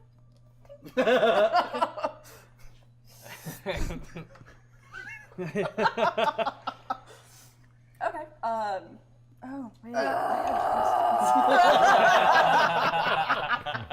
We're very sorry about this character, but she's so much fun. She's great. I'm gonna throw Saesha off the stage. Just yeet her out of the restaurant.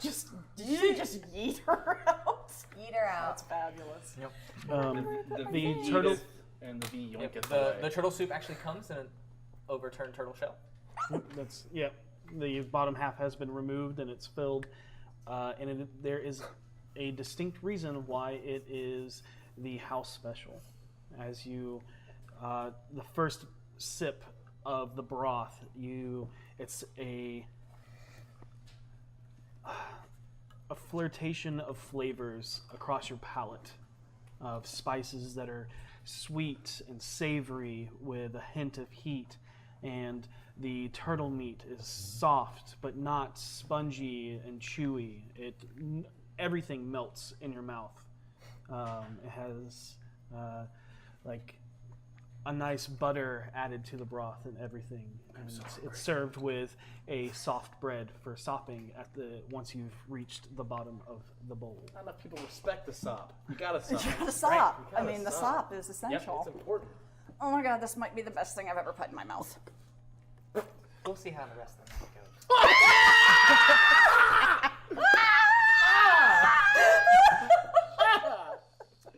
I imagine I get my food too. Yes. Same for the turtle soup. Sweet. And I'm like, it's a little uncomfortable, but I'll eat it. So, Do I like it? I mean, do you like everything I just said? It's good. It's damn good. Okay. Yeah. I'm watching Saesha eat hers, and I'm like, yeah. The lo mein Cheers. is really good. It is not something to like tell everyone about, but it's still really, really good. Got it. Yeah. So, when we met you, it was because Rainier and Floon had been playing cards with you. They were? Do you always play for information? Oh, sometimes. Now, Floon wanted to gamble. Volo was there pining over Floon and brought him to a more seedy place, possibly to pretend to live more dangerously because they obviously come from a pampered life. Rainier showed up later at Floon's request for a friend's night out, which I think made the portly man jealous. Sad thing is, neither Floon nor Neverember's kid fancy men in that way. Sadly, I don't think they have the heart to tell him. Or they're just too oblivious. Aw, that's kind of sad. Well, what, let's see, what else? Oh! So, V's dad. He seems kind of mean. Is he mean? I wouldn't call it. Goliath family would stand out in Waterdeep. And the fact they're nobles, grounded in its politics, only makes them more intriguing. I don't know if he's mean or not. Some say Lord Gathala is a ruthless boss who doesn't accept failure. Well, rumor has it that he was angered by the Castellanters and had a hand in Osvaldo's disappearance. Really? But all I know is they've owned a mining company and have found some new metal people call Gathalian steel. Other than that, hasn't been much on my list of things to care about. I don't really care for the Waltz and Nobles. What do you care about? Right now, you. Thank you. Oh. And, thank you. Also, again, because I don't think I've mentioned it tonight, for helping Vaas. It was nothing. I worry about him. He seems to get in a lot of trouble. Old Brown Eyes? I know his type. I work with his type. I've trained his type. Nothing about him surprises me. Yeah, some dark past he's trying to either run from or find reputants for. In the end, he'll be the same jaded, broken man because you can't change people that for the better, honey. It's the hardest lesson we ever have to learn. But, I mean, you can make them see better things in life, and that might make them happier. I'm not going to get in the way of you learning one of life's lessons. Just give you advice. Mm. That's all I can do. So, why did you join that gang? Define that. The, oh god, I can never keep the name straight. Zentarum. Santarum? I met Dabble in the Doom Raiders when me and my crew first made port about a year ago. Don't get us confused with them. Right. Okay. Why? Why not? Why don't get us confused? Yeah. They're the ones waging war on the streets. And you guys don't do that. What do you do? Nothing. I do what I did for you. Oh. So you help people? I help people. We're a network of helpers. Oh, that's really nice. The soup is amazing, by the way. It is quite lovely, isn't it? It really is. I'm glad you tried it. Me too. I usually have it when I come here. Yeah? Yep. What made you decide not to have it tonight? Is the lo mein really good too? It's not bad. Wanted to try something different. That's fair. Tonight is all about new experiences. Right. Madame, it is time for the singing. Okay. She motions to you. The sword is yours. Okay, do I have to put the armor on? Or do I just hold the sword up? It is tradition, but it's your choice. I'll put it on. She follows him down and puts the armor on. It's uncomfortable. It is. Oh, It's this- very uncomfortable. This does not fit No. right. Oh, this would not do in We a don't- fight. We only have one. Oh yeah, no, that's okay. It's just I'm You- used to a better fit. You see a waiter come up to the table, take Saesha away to a back room, and then Saesha comes out wearing gaudy armor. Like, it looks like it was only made for show, and it is like an eyesore at that. Oh, I hate it. And makes her way to the center stage, where there is a Sword. black. It just looks like a regular longsword. Currently, it is full black. The entire thing from tip to tang and the pommel, and you pull it out, raise it above your head, and with that, it snakes out, and then the tip of the blade bulbs out, and you see this humanoid voice come out, and As a face forms at the end of the sword, and it begins to sing. What is your current emotional mood? Absolutely delighted. That's why they call it the singing sword. And here I thought it was the swinging sword. Yes, and it plays a lovely Frank Sinatra-esque tune. Yes. Would you like to sing for us? I would love, but it is not under. Yeah. Can't do that. Not yet. Not yet. Not yet. Not yet. Not today. Another 20 years. Then it becomes free domain. And it is just, but it is a Could have made jaunting something up. and an uplifting tale of a quest of a shield maiden who takes up arms and saves her village. And it goes, and it is song. You hold it up in gleeful, and it ends before you actually get tired. Okay. And once it does, what do you do once the sword finishes? The crowd actually applauds. It is one that they have not heard very often. Okay. She does a little curtsy and goes over and puts it back like the other lady did. And as you lower it from below your head, it all shrinks back down to a regular sword, and you can see multiple pock marks of where it's just been thrust in. Stick it back in. And you go, you take the armor off, you come back, and she is just like, that was delightful. That was so neat. Are you gonna do it? Oh, no, this is your treat. This is your night. Well, I mean, I'd like to see you do it. I've done it before. We have other appointments. Oh. Shall we? And you kind of got lost track of time, but you remember her saying it happens once an hour. Yeah. So, Okay. And she starts to take you out. And she holds her hand out. She takes it. And It's not a graceful thing. it It's just takes it, and you watch them as they begin to exit. Didn't even pay. That's brilliant. That was great. I guess I tally up how much I believe my food would be. Said they would pay for it. The You're like, save the money for the debt. Yeah. it's about 5 silver. I have a reputation to uphold.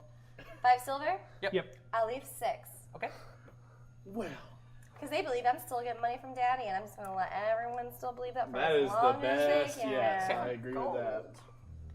Huh? Leave it gold if you're trying to give that impression. Shut up. Finally, 7 silver. Alright.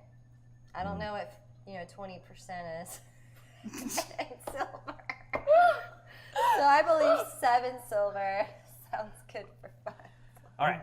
Let's make it a little My more. life is made. As you leave, I'm wealthy. and you follow behind shortly thereafter, V? Yes. Hold on. Okay. I accidentally added 7 and I'm removing it. That is fine. We're going to make our way. Alright, so I'm going to try to stealthily follow them. Noted. Go ahead and Because I roll don't that want them stealth. to spot me. Oh, she already knows you're there. 19. 19. Awesome. You Oh. don't know. Yeah. I was a 23 stealth. Well, she in knows here. you're there, but she doesn't know you're following.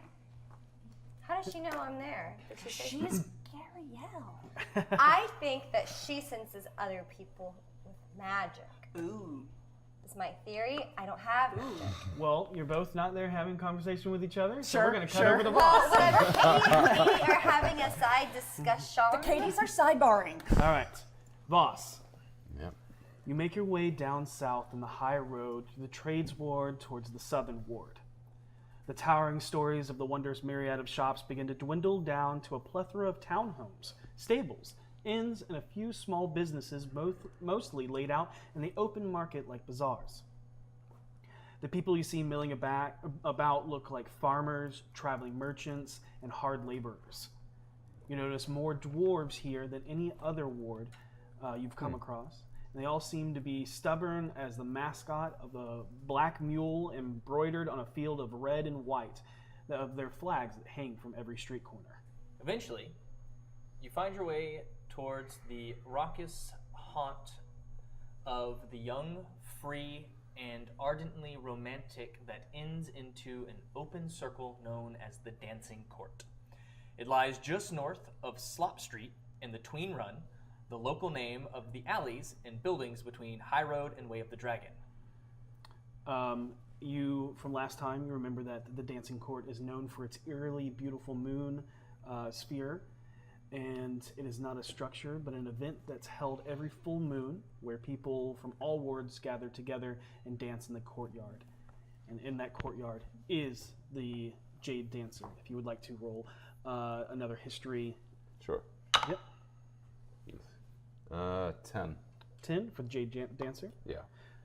Tales connected to the dancer either have to do with love, legendary drinking bouts, or the moon sphere out front. The musicians hired to play here are very good. Come early for a good seat and the least amount of drunken drink hurling at performers. Bards known up and down the Sword Coast sometimes perform from the Hanging Gallery. Is it a full moon tonight? It is not. It is a waning crescent. Yep. It's amazing that you know that. That's No, there's a chart. There's a chart? There's a chart. There is a guys. chart that we have Oh my with all the god. dates. Oh yeah. This is ridiculous. Scouting the area, is it filled with people still? There is people milling about here. Seems like a lot of people are either making their way towards taverns and inns in this area or back to their homes as the day is beginning to end. It seems like a lot of workers live in the southern world. But this is- southern ward. This is the Jade Dancer. It is. Okay. I would like to look for anyone bearing a mark of Zentarum. Make a perception check. Not bad. 14. 14. Currently, there does not seem to be anybody outside. You see built of timber and stone columns.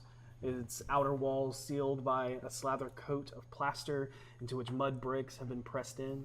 The dancer looks like what it is. A 3-story warehouse with a grand front tacked on. It makes her look presentable. Its upper floors open into a broad 2-tier balcony that you see some people milling about. But from them and the other people that seem to be just making their way around, you don't see any noticeable tattoos or clothing or any medallions that seem to have the snake symbol. The balconies boast intricate ornamental wrought iron railings with potted fruit trees, and as you enter, you hear, or inside, you hear the minstrels playing that hang from the gallery suspended from the ceiling on chains above a raised central stage where dancers and singers perform. As you enter, you see a stage and gallery dominating an open floor that soars up to a full roof skylight, where bards dance and hang from suspended platforms. However, what steals your attention the most is the 8-foot bald statue that gives the establishment its name. A slender, petite feminine frame of frosted emerald green, wrapped in a flowing short dancing dress, her back arched in a dramatic pose, dancing with a long sheer shawl that drapes down behind her. Her head angled towards the sky, shift for a second in your direction as she watches you and then returns back to its formal, regal pose. The statue moved. It did? Yes. That's normal. No, thank you. Interior balconies and promenades of the upper floor lines the walls and look down into the stage. 2 large, wide, curving circular staircases rise around the center stage at either side, ascending to the floors above. Patrons line the staircases and railings, providing good views of shows and assortment of gorgeous, scantily clad dancers. The main floor is entirely given over to the bar, a ring-shaped dance area around the stage, and a sturdily built round wooden tables linked by floor chains to the courtlets of plain, heavy-duty chairs for patrons. The upper floors are devoted to large, plant-adorned drinking parlors on the dancing court side and fest hall rooms opening off of the promenade around the rest of their extent. This clean, low candlelit, noisy place is filled with young Waterhavians wanting to be in the rush of new fashion and in behavior, and to be seen to be part of it. As you look for a place to sit while looking around for anyone you recognize, you can easily see and smell the steadily rising excitement of the patrons around you. Walking through the crowd are more elegant and entrancing escorts who mingle with the patrons, negotiating prices for services. In the upper levels, above the show floor, are hallways lined with rooms. You notice a couple of varying races and genders enter and leave, mostly in pairs, although there are a few that disappear behind doors in groups. Soon after entering, as you look for a seat, you are greeted by an entrancing, beautiful, androgynous bald figure of deep-worn mocha skin with sharp lines of gold-like cracks and a window pane mimicking the KingZergRat. pottery styles of the Kozukura lands of Karator. They are draped in a champagne gold silk floor-length kimono style night robe that glides across the ground behind them. The deep plunging neckline from the loosely tied gown is accentuated by a single key that hangs around their neck from a golden chain. A finger traces down your chest and tugs your pant waist playfully. What brings you, devilishly, delightful, deviant? Is that the name of the episode? I think it is now. Yeah, what brings you devilishly, delightful, deviant to the dancer? The golden lips drip with passion and desire as they stare at you into your eyes. Is there an open bar somewhere? They look around and just kind of smile at you. And there's the bar that's in the Okay. I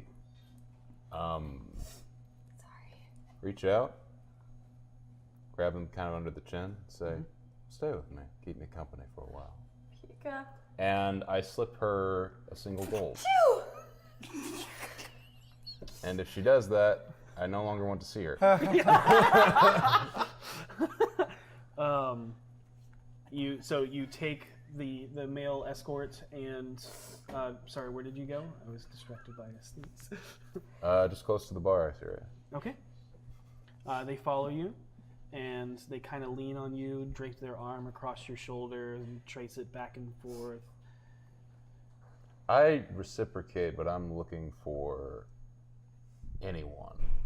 Okay. Anyone I recognize from either the Doom Raiders Zentarum or Zentarum agents themselves. I need you to make a perception check. Certainly. Better. 21. As you're doing this, they notice. You're not paying attention to them. You're obviously scanning the room. Everyone's here to meet somebody, sugar. Some just want to watch. Is that you? Others come to play. Are you playing a game right now? If you're paying for it.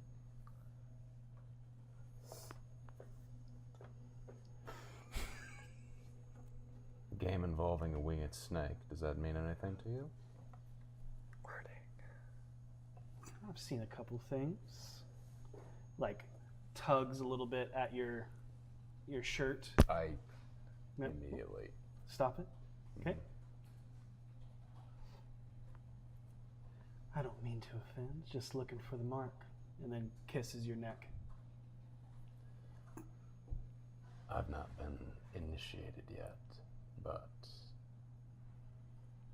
And I pull the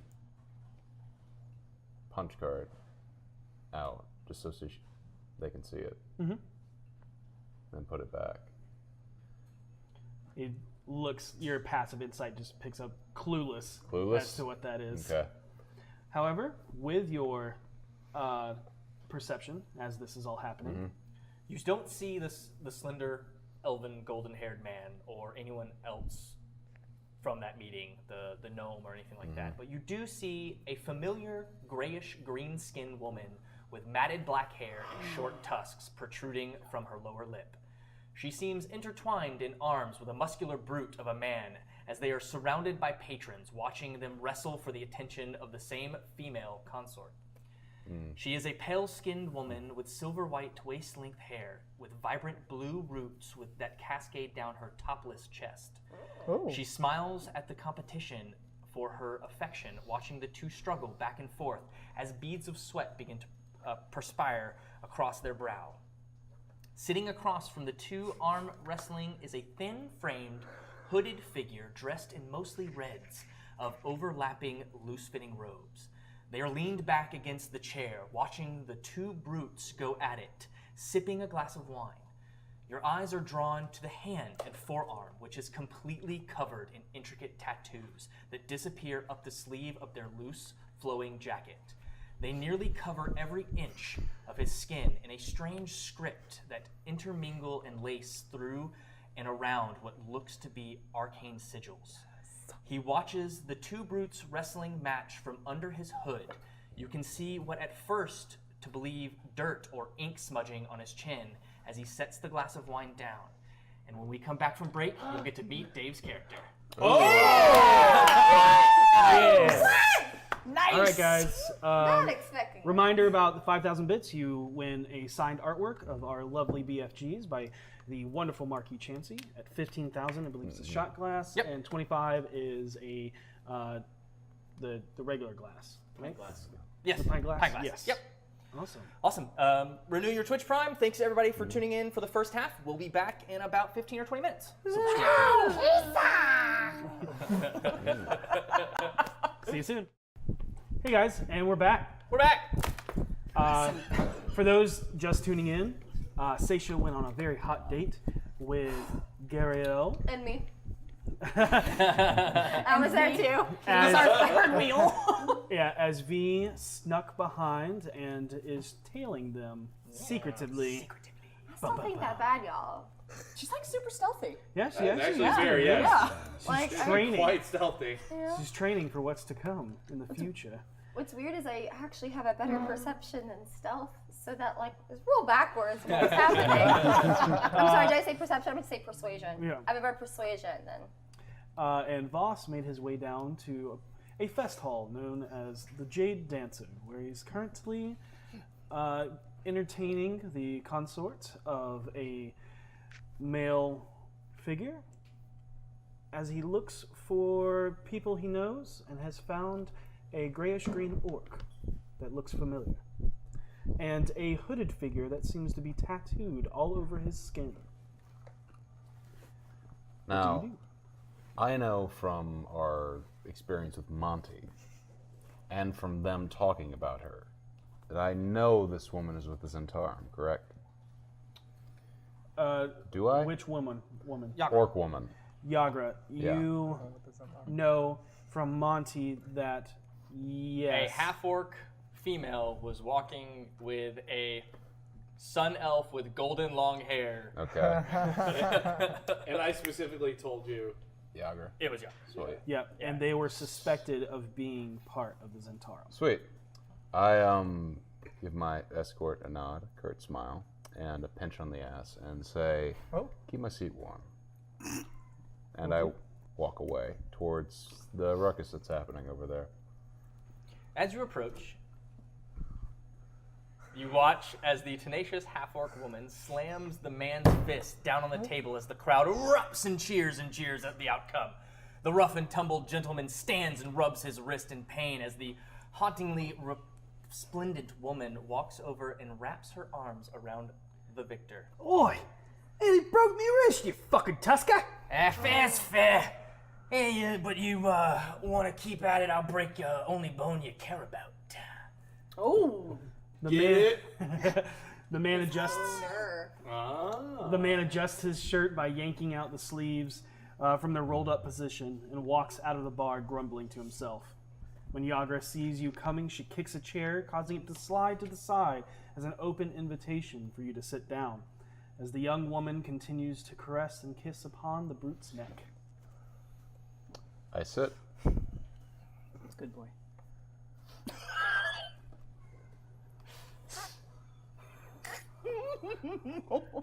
I don't think we've been properly introduced. Go ahead. I turned to Yagra. She's just smiling. I know you work with Dabble, and I'm assuming you sent me this, and I passed them discreetly the punch card and the paper. Make a sleight of hand check. Unless you're doing it openly. No. Okay. Nah. 13. And she looks down. Dabble will be back soon. I didn't expect you to be on time. You can wait here with us. Allow me to introduce Blaven the Unwashable. Nice to meet you. The unwashable? Yes. And how does Too one many syllables for you? And how does one acquire such a nickname? Tattoos? So he holds his arms out and you can see just writing and writing. And as he does, he pulls his head back and the hood falls back. Go ahead and describe what you look like. I am pretty much tatted up absolutely everywhere.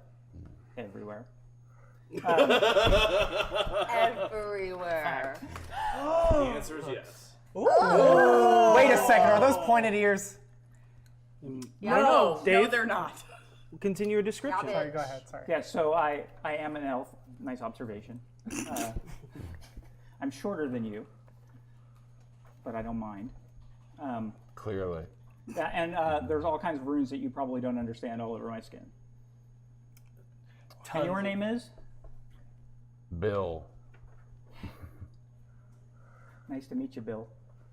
Nice to meet you, man who can't be washed. Here you go. You look terrifying. He looks terrifying. Completely bald. Almost no hair whatsoever. No stubble, no nothing, no eyebrows, nothing. The tattoos is a mixture of both writing, runes, scriptures. There appears to be like pieces of maps on every possible inch of skin. Ornate ritual circles, just everything written in a language you can't understand. Wish I knew Elvish. I assume you didn't just bring me here for the fun of it. If Davil's not here yet, save some time and you two bring me up to speed on exactly what he wants. Davil will do that. All right.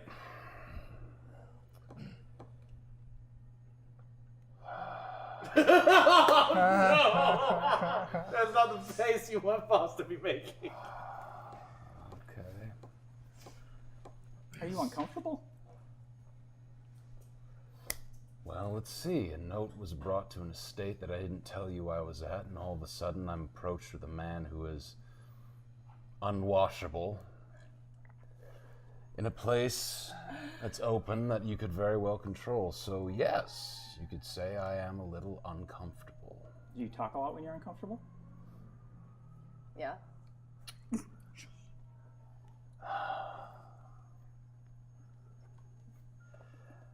What do you do, Mr. Unwashable? What is your plied and trade? I help Aside folks. from digging every last nerve on the new people you meet. I help folks, Bill. Cool. Oh my god! Oh man.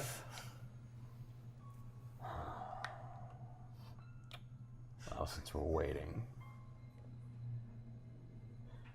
I just realized I don't have a dagger on me. Nope. Oh.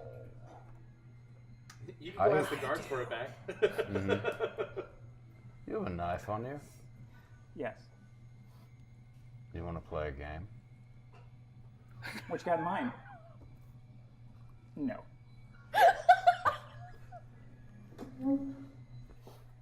It's a game of agility and skill. It's a knife game. You only play it if you have nerves of steel. Did you just call me chicken? I don't know. Would I call a man who can't be washed a coward? I'm Dare not a man, I? I'm an elf.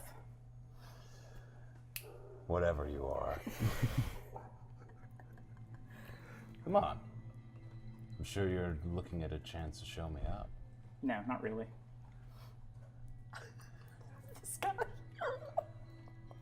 No? Aren't you the least bit curious? Nope, nor intimidated. Agra? You see, she's like neck buried into this woman who's on, literally straddling her, and she just kind of looks up, one eye. You have a knife? Just goes back. I love her. I suggest you just keep your seat and wait for Dabble. Is there any kind of cookware in there, man? No. Oh my god. Everything around here doesn't really seem to be food. No. There is drinks that are being passed around, by some of the escorts from the main bar, which seems to have a very rotund woman behind it. Oh, by the way, my friends and I did you a favor the other day, and I pull out the manticore's face and slap it on the table in front of both of you. The Zentarum had a small outpost in the mountains, and this was apparently allied with them.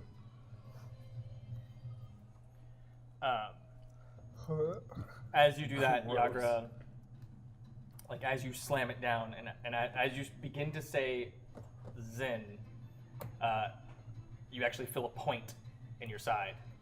And Yagra goes, I wouldn't talk much more. Not quite private. And you said you didn't have a knife. I don't believe I answered you. Fair enough. and you feel it go away, and she goes back to doing what she was doing.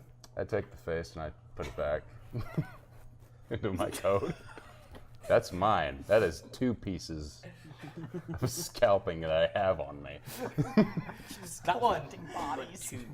Yeah. Just in case. The next 30 minutes pass very awkwardly. This haphazard, small jabs at each other, not really giving any information.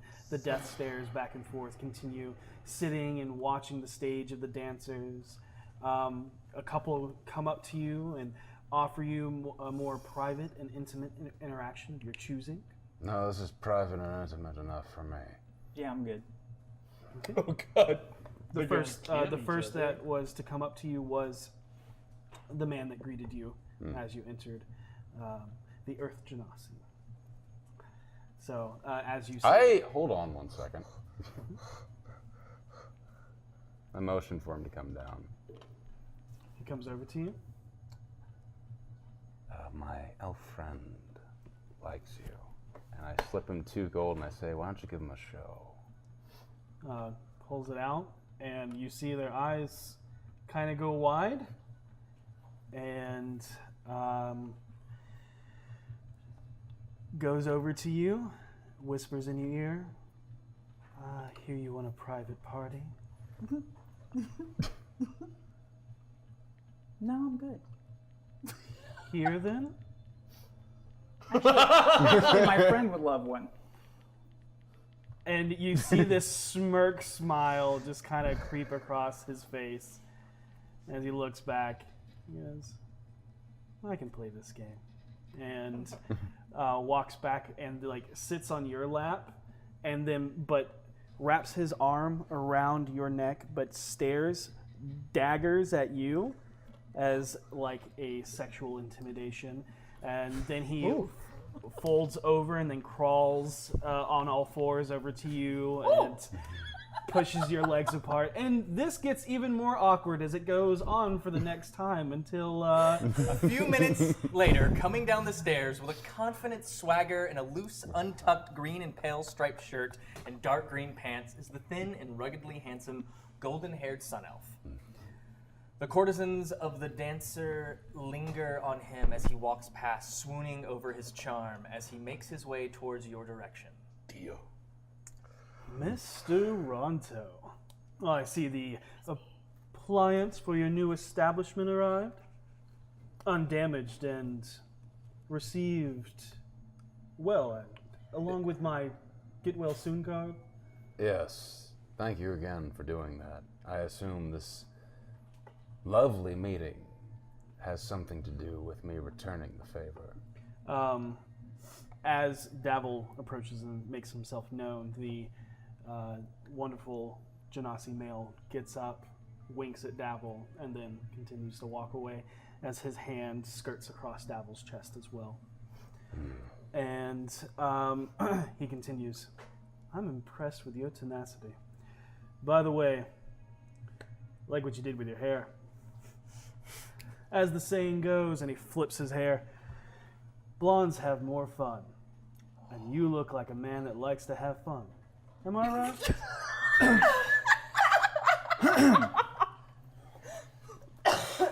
Your just passive insight pulls off of him, not sexual. Yeah. More Well, devious. between you and me, it's just good to have hair. You see him actually like almost choke on the drink that he had. And he comes over and he puts a hand on your shoulder, on Blaven's shoulder, and smiles. And he goes, yeah, but he's useful. Yagra, thanks for keeping an eye out. You're relieved. I still have our painted friend here to accompany me. Try not to have too much fun.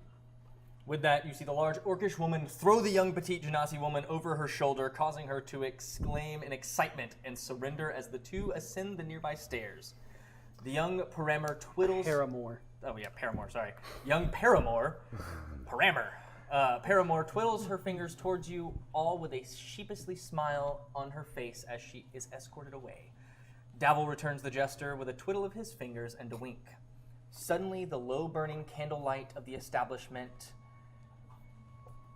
all ignite in a fervent green as a sultry tango tempo echoes from the swinging bards above. Ah, good timing. Everyone's about to be distracted by Jade for the next hour, which allows us to talk business more openly. Come with me. I have a private room rented for the night. You too, Blaven. As Davil begins to walk away, you see the 8-foot jade statue of a beautiful woman make her way down the center stage. Each step firm, as sure as stone, yet dainty and elegant enough to barely make a sound. The crowd instantly sucked into a trance at the sight of the emerald stone body as she begins to contort and twist her body into unnatural yet very seductive ways. Do you follow Davil? I do. Yeah, I follow behind. God, I wish I was there. Okay. You follow Davil. I do not allow you to get behind me. You said you followed first. I'm just off happened. We're in a zigzag then. All right. Constantly. All right. I accept the zigzag. You follow Davil into a small private circular room with a couch that runs along the curvature of the walls. He's currently leaning up against the door, just watching you two. Just kind of sighs. Boys, we're gonna act like men. Well, he told me he's not a man. I'm an elf. And yeah, and then he tucks his hair behind his ear and gives you a wink. Yeah. I took to the far side of the couch and said, Elitism. Yes. Yep, I'll As sit you- down as well. You see that once again Davil his very sharp ears. I know. I just don't like him. I respect that. Well, good. We don't like each other, but we're working together. I agree. I owe you quite a bit, and You came alone. I did. You're either brave or stupid. Or both. You knew where we were. If you were going to kill me, you would have done it already. And I told you a dead man cannot do me any favors. Speaking of favors, and I do pull out the manticore's face and kind of throw it in the middle of the table. You see him just kind of like jump back a little bit, just like, ugh. Okay. The Zentarum had an outpost. Not the Doom Riders, but the Zentarum. Raiders. Raiders. If you're going to be a part, get it right. Doom Name says Raiders. a lot about a man. Isn't that right, Vaas? Fair enough. Vaas. Like Bill the container Ronto. for flowers? Oh my god. I am so glad I'm not here. I'd be getting myself in so much trouble talking shit to this guy. I don't think it'd ever end. We have found a Zentarum outpost in the mountains. This thing, me and my companions killed it, was apparently allied with them. What are the snakes doing up the Mount Waterdeep? Hard to say. They had maintained an outpost up there. They're controlling this creature? A deal with it seemed like. They didn't seem to be in their control. And you slayed it? Not personally. I assisted. Your friends. The ones that wanted you back so desperately. Yes. It's good to have friends. Yes, I suppose it is. Shut up. So, So- I'm here for a job. That I am. Well, someone or someone have been going around killing us knife-eared folk for the past 10 days. Obviously, this is a direct threat to me and my beautiful figure.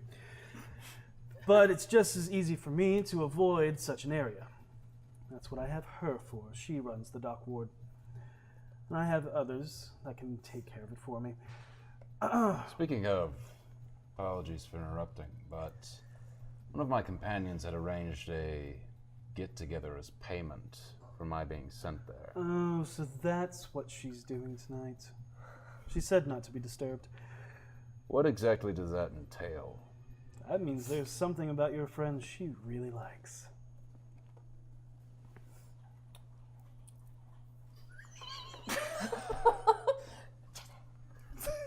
Wouldn't happen to know where they're going, would you? No, like I said last time we talked about her, I don't keep track of her. I trust her to do her job, and she hasn't steered me wrong yet. If she wants a night off to play with a little thing, I don't care. All right.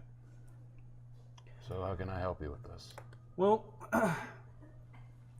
thing is this killer is causing a nuisance, and I can't abide by the heat of the watch it is adding to my group and our merchandise in the area. The feud between the snakes and the Xanathars is causing us enough problems already. But this group of elf killers is playing too close to my business by targeting ale houses where most of my business takes place. When you say business, what are you talking about specifically? If you don't mind my asking. I got you back into the city, didn't I? I deal in trades of merchandise. You don't deal in slaves, do you? No. Why? I find that distasteful. Oh, were you a slave? I bristle visibly at this comment, but I do not answer. See, Doom Raiders used to work for the snakes. We were actually grave robbers and lich killers before we came back to Waterdeep. Once they started talking about their returned Messiah. We believe anybody that returns from the dead shouldn't be trusted. Wise policy. So, I have plans to take over the market once we overthrow them. I have no problem helping you kill these people. And I have no problem recruiting new people that I can trust. And that's what we're earning, isn't that right, Mr. Ronto? I suppose so. So what I need you to do is I need you to go down there, find this nuisance, and deal with it. I don't care how, just make it go away. And if I was a betting man and the odds were against me, I'd say another body is going to show up soon. They targeting specifically elves, or is it anyone with pointed ears? Half-elves included. Well, the first body showed up near the Sleeping Wench almost a 10-day ago. The second was 3 days ago around the Thirsty Sailor. And last night, it was the Bloody Fist. All near taverns. Well, Yeah, strange. I don't know much about the area, like I said. I don't go around the Chum Bucket streets, so I can't tell you if there is a pattern about who they choose, or why they choose their targets, or where they choose them. But if you can find one of their targets, or find one of these locations, you'll probably find the rat. I may need assistance in this. Speaking of, Blaven's gonna go with you. Are you sure that's wise? He has a very useful skill set that you're going to need. Also, I'm sure you can find other ways to use his unique qualifications for the job. He is one of us, and you can trust him. I see this being the start of a beautiful friendship. Don't you, Mr. Ronto? At that, can I cast Alter Self and make myself look like Vaas, except with elf ears? Yeah. Oh, yeah. I love you so much. And you see, just as a couple of the runes across his body shimmer, and then with that, you are almost looking into a mirror, except with pointed ears. It's kind of an improvement, I think. God, the look on your face. Are you trying to smile? It's more curvy on the edge. I don't have a choice in this, do I? Nope. And you see him just like kick his legs up and cross them over, just smiling ear to ear, just eating up the amount of discomfort you're in. It's night. I assume this needs to be done tonight. Oh, no. No? Just as soon as possible. Make it go away. May I collect the rest of my companions? along with I was this? going to say, you would be a fool if you did not have aid. See, the killer, he was... Killer of Killers has taken out at least one very skilled elven figure. So I would bring backup. Skilled how? Hmm? A fighter of some renown? Yeah. He was. Did it look like an assassin, or was this a struggle? I don't know him as to be an assassin. No, was he? Did it feel like the body was left? From the way that they found the bodies, it doesn't seem like there was much of a struggle. So probably keep your wits about you. Don't go alone. Understood. All right, well. After all, we're just helping the Watch Out, doing their job. Yeah.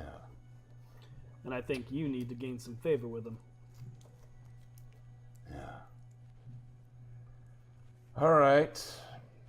Speaking of the Watch... Don't worry, I'll be watching your back.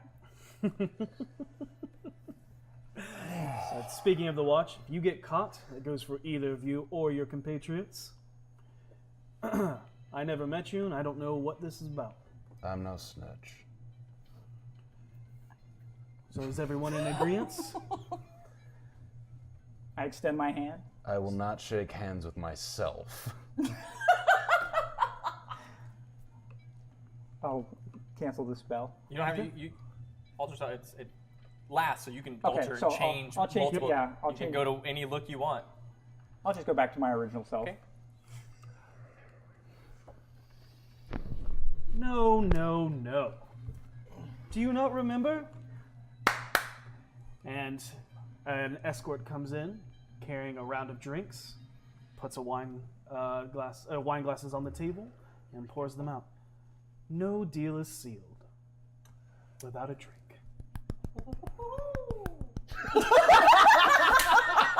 What all of us are thinking of that. Thank you very much. You can leave. And the consort walks away. I'll drink first. So what you see before you, there's a glowing green ale, Oh, good. Okay. a green wine. There is a martini-esque cocktail that has a very strong herbal scent to it. And then there is another, almost like a fruity wine as well. Which looks the least foppish out of all of them?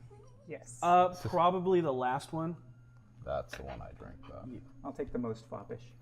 Pretty foppish. I notice you take the most foppish. It is, but Yeah. But I just sip it. it's the I know. Foppishly. So, as you go to drink that one, you visibly, and you would know this too, you visibly see both the elves kind of like squint their faces at what you've chosen. I look you dead in the eyes, and without even looking away, You know, Wow. you know he is drinking Czar, which is a orange and clove spice wine. All elves hate it. It is just where wine is supposed to be fruity. Elves are like, "What is this monstrosity?" Because Logan, that was a full glass of whiskey.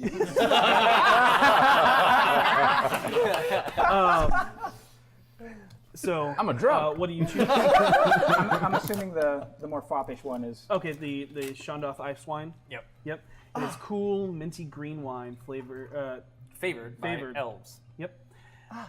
And after everything's drunk, he goes, Drink. "So who's buying?"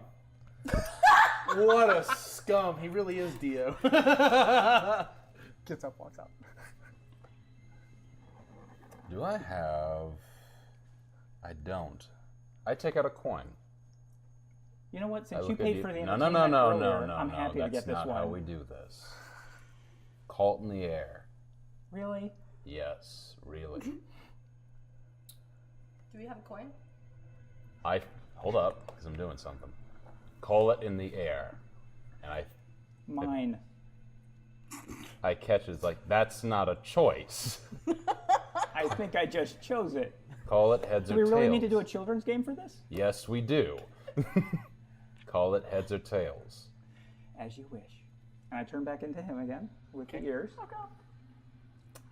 Call it. Heads.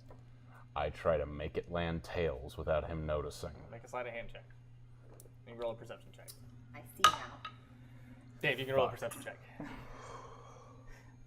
Oh, you got this. Percentage? Perception. Perception, sorry. It's okay. That's how you know this man knows his D&D when he's like, percentage? 5. 8. I Can't believe I beat you. Boss, you flip it, you catch it, you feel it real quick to see if you need to either open your hand or flip it onto your other hand. I That's how told you this. do that trick. That is how you do that trick, I know firsthand. That's hot. Catch I like it, that. but your pause and you see Dabble catch it. Your passive insight catches it. I But you're don't trying. care. You're not going for Yeah, Dabble. nope. You sit there and rub it for just a little bit too long, and then you flip it onto your hand. You're like, tails. All right, you buy.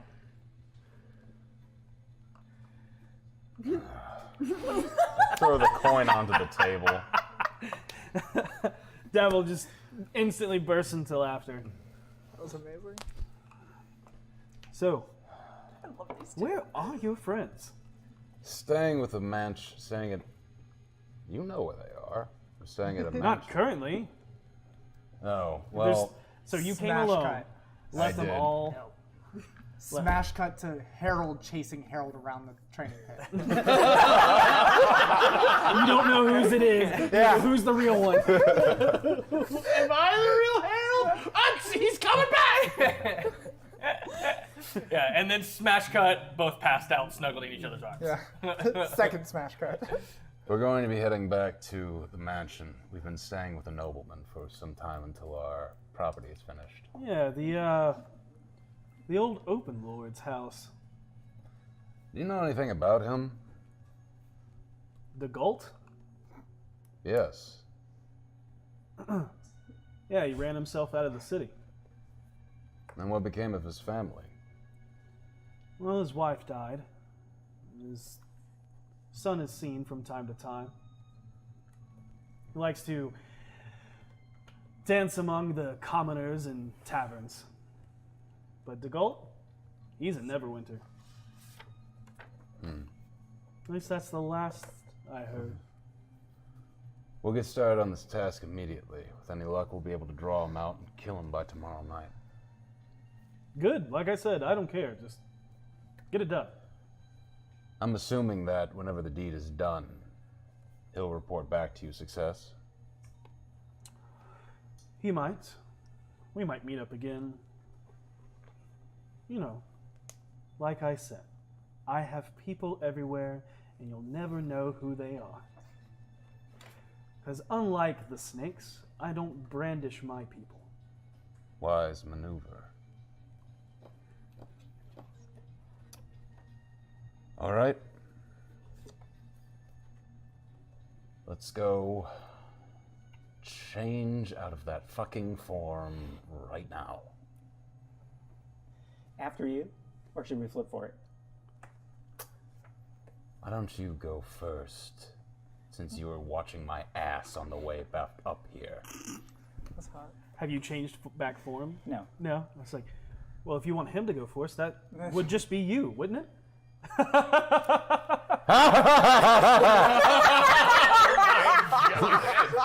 I guess it'll give you an opportunity to watch your ass, so I head out first. I hate everything in this fucking city. God. I get up and I follow out. Okay. Dabble stays behind. I point to the manticore face. Keep that as a sign of good faith. Hang it on your wall. Okay. You see him, and he pulls out like a handkerchief and puts it in, rolls it up, folds it, kind of just tucks it in his in one of his pouches.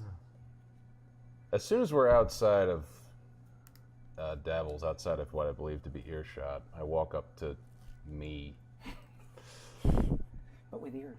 But with But with ears. ears. And Improved you. you mentioned. And as we're walking out, I say, do you know anything about Gariel? Haunts, hangouts, that sort of thing? I know a bit. But let's get to know each other first. You don't trust me, I don't trust you. I don't think we're going to trust each other at all by the end of this experience, but one of my friends is with her right now, and I'm a little concerned about what she's going to do. In what regard? Is she prude? I don't know if prude is the word I would use. What word would you use? Naive. Naive. All right. I went for one syllable because I was trying to help, but go on. Anyway. I need to be here with this guy. Me too. So bad. Anyway, I don't think my companion would appreciate anything being forced upon her. And I don't know Gariel well enough to know whether she'd do that or not. She's persuasive, but I don't think she would force.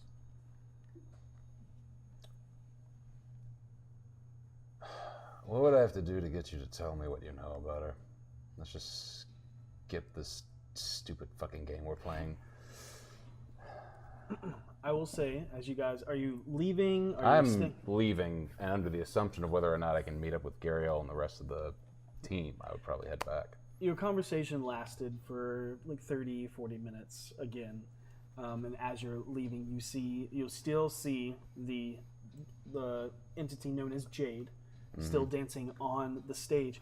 However, what was once a bald figure now has a long, flowing hair of these tendrils of green and emerald stone that whips around and like cascades over her body. What is she? That is so cool. Jade. You don't know? Yeah. Rumors are that you'd know enough because you hang out with Devil. Rumors are that she is a stone golem, but There you go. Stone golem, maybe. But in regards to your friend, I think she's safe for the night. Alright. I need to collect my drunken friends. Well, lead on. Okay, wait. Are you... It's like, shit, I didn't ask Davil if he was staying anywhere.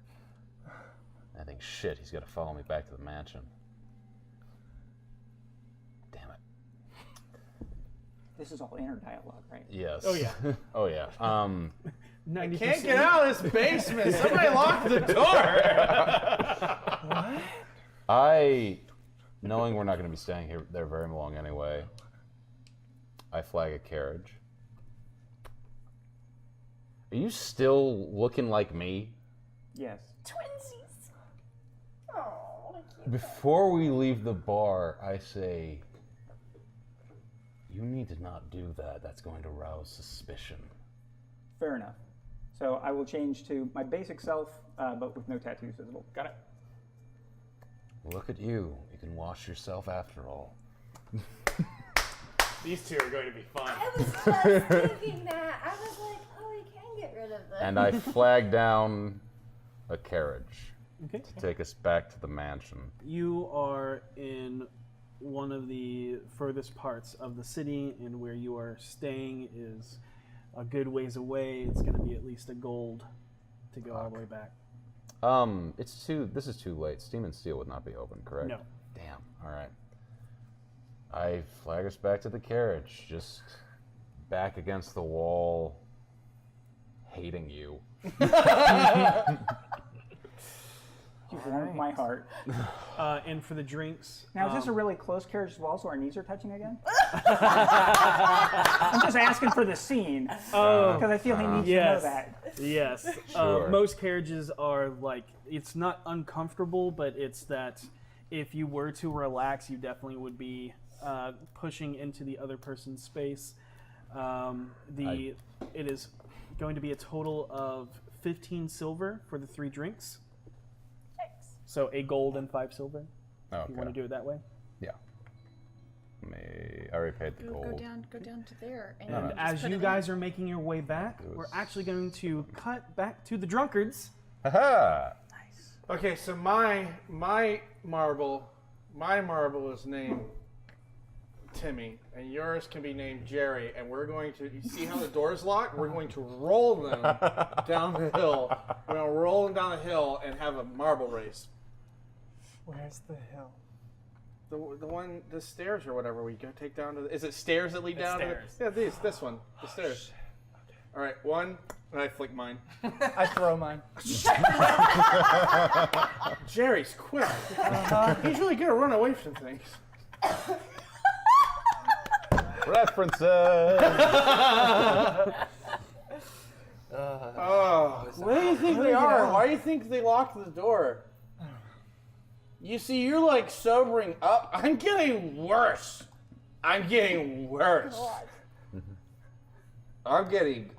awesome. Speaking of, you can make another con save. Hell yeah. What about me, Devin? Oh, you good. Damn it. 9. 9, and you're still coasting. I feel good still. Yeah. I still look like Harold. You're not as bad drunk as you were, but you still drunk. I'm starting to I feel can't a help headache. but notice that when you look like me, the ears are longer. And I feel like you're suddenly trying to say something. What's the definition of subtle? I don't know. I make the ears longer. Oh, Not subtle. like I'm like a. Can we go like longer? Can I be like the elf king for like, but you're. I make them longer and thin down. Whoa, I'm adorable. I'm like one of those dogs that's got like a little this going on. Wait. I focus for a second, and I turn into a small V. Look at this. Oh, that just got awkward. That's weird. Watch this.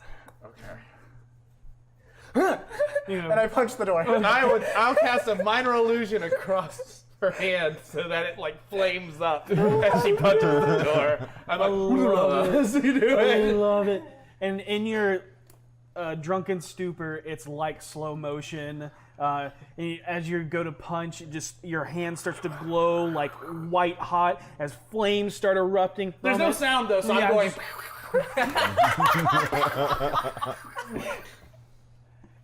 Boom.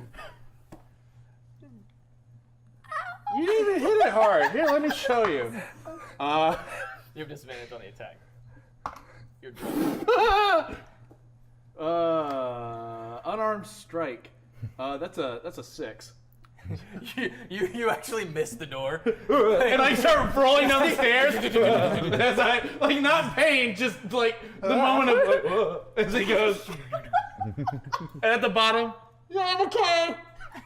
I didn't ask. Hey, the axe. Let's see if I can lift it now. And it all starts over again. Yes. Until eventually your antics do get the best of you and you guys pass out. Perfect. Cool. Can I take a long rest? Yes. Thank Hell God. yeah. We're going to cut back to the lovely trio. Okay, so you're exiting said establishment. You watch them exit, making sure not to stand up right as they're leaving to give them time to walk out the door. You follow. And you are walking from the Singing Sword across the bazaar of the market to see the Great Drunkard, one of the Stone Titans. This walking titan looks to have stopped in its rampage in the history before as it approached the market, and then fell backward and sat upon a building. Its massive arms have fallen limp at its sides, and its head tilts forward into its chest, giving the impression that it has fallen asleep in a drunken stupor. If you could smash cut back to Harold, that's kind of where he's at right now. The statue's huge stone battle axe still stands nearby, its haft angled upright and its blade half buried into the cobbles of an old building it had once destroyed. The rubble of the crushed building was long ago rebuilt into the broad stone stair that now ascends from the cobbles and into the statue's lap, which now holds a 2-story tavern, also built from the rubble, called Gracklin's Tankard. From there, you make your way towards the Hawkman. You make your way further down the street of the Sword, headed south, and from there, you've seen but have not had the pleasure of being so close to it. A towering humanoid bird that reminds you of an Arakocra you have read about that are said to live in the star mounts of the High Forest. The statue's wings are folded tightly against its back and have never unfurled, leaving its flight capability uncertain. It was brought low during its rampage across the city, and now it tilts decidedly towards the northeast due to a missing right foot. Long ago, broken up for building rubble, along with its right arm. Its left arm is extended out towards the north, palm forward as if it gestures to say stop. Like a few others, the statue has been hollowed out and now used to house high-end residents. The entrance is up there, and the left arm to a hallway that a stone golem lifts and lowers a platform for tenants and expected guests. And as you make your way through each of these titans, she's... Twitch had a problem. No, it's actually your internet. Oh no! How long? It just happened. The opera It geek was just having came back. a lot of trouble. Okay. It came back. Wait, is it back? It might be It's not delayed. online. Hold on. We're gonna have to go online again. Yeah. If you're with us, please hold. Yeah, it looks like we're back. Okay. We're back. we back? Are we back? Okay. Sorry. Hold on. Back. Hold on, I think we're back. So, We're back. Gariel had just escorted Saesha with V following behind. Apparently, are you in? Very stealthily. Yeah. How are you stealthily following behind these two in the not so crowded streets? There are some people milling about, but it's not as populated as it typically is. So what are you doing? So, classic hood up, stand back. I see a tall thing I hide behind. Okay. Scary across the thing I hide behind another thing. Okay. I see a barrel, I go, I look up, Oh my god, it's and I amazing. scurry around to the next object that I just, like discreetly hide behind. Hold Those up. stealth lessons that I thought you'd never Hold use. up a broom. The best part about this is you have to remember she's a Goliath. Oh, yeah. So she's like Massive. This, massive I doing 100% this. believe this is Harold was like, and this is how you be really Oh yeah, stupid. yeah, no. Thinking, when is she ever gonna need? Yeah. Legit. So Gariel has been escorting you to the drunkard and then the Hawkman, and with every step, she's just pouring out history of the city. A lot of it that you've read over in Caridian from Yeah. Volo, but a couple other little tidbits that you're not so keen on, that Volo either got wrong or just hasn't mentioned in the Caridian. Okay. You really know a lot about this city. I've been here some time. How long? A decade or so. Oh, Maybe longer. so beautiful. You know, I was actually born here. Were you? I was. Aw. I grew up on the streets. Oh. I made my own in this world. Wait. Can I roll to see if I can Roll get a close perception. enough to listen? Okay. Perception? Oh no, your first bad roll. My second bad roll, actually. Oh no. All on perception. What is your total? 6. Yeah, you 6. can't. Too far away. You're trying to stay far enough away to not make yourself known. I'm enormous. Yeah. I know. Yeah.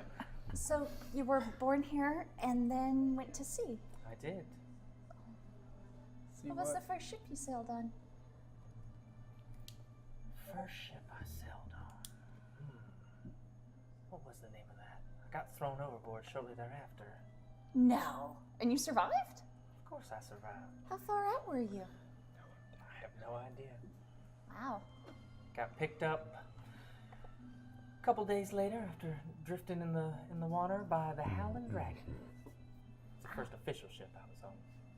Took me under its wing, and from there I worked my way up and eventually got a ship of my own. What was its name? Its name still is the Chained Mermaid. That's cool. Like your flask. How observant. Yeah. Neat. As you're walking, you then make your way west down Waterdeep Way towards the most prominent landmark of the City of Splendors, Mount Waterdeep.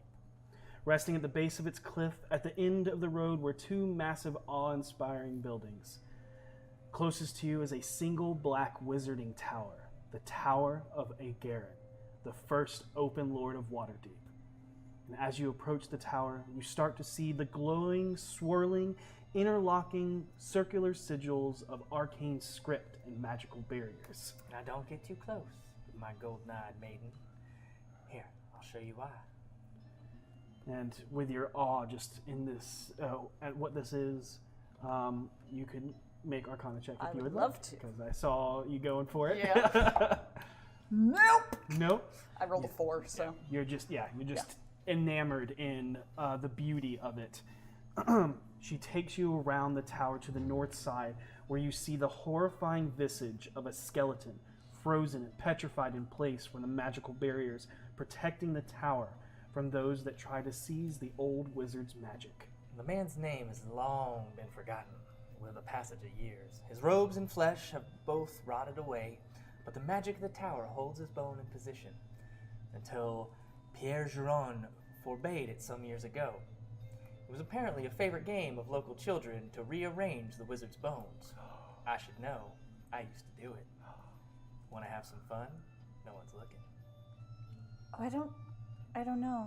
What do you want to do? She looks around, walks over, picks up a long branch, hands it to you.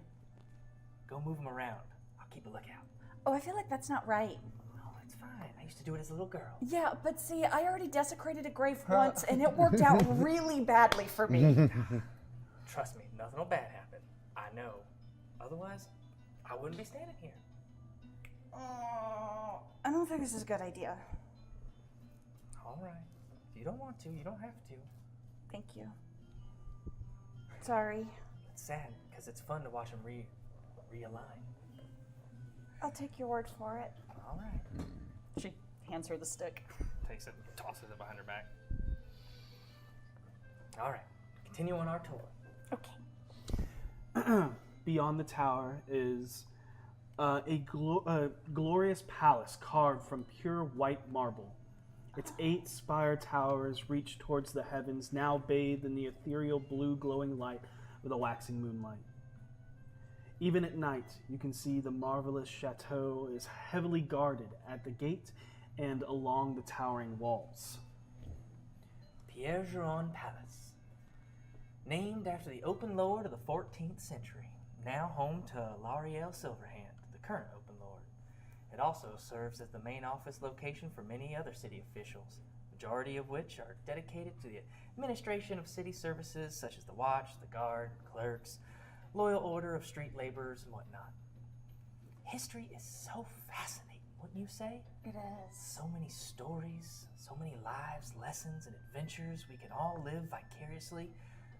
Would you be interested in seeing the display of records of important parchments at the Zorstar? Really? Absolutely. I'd love to.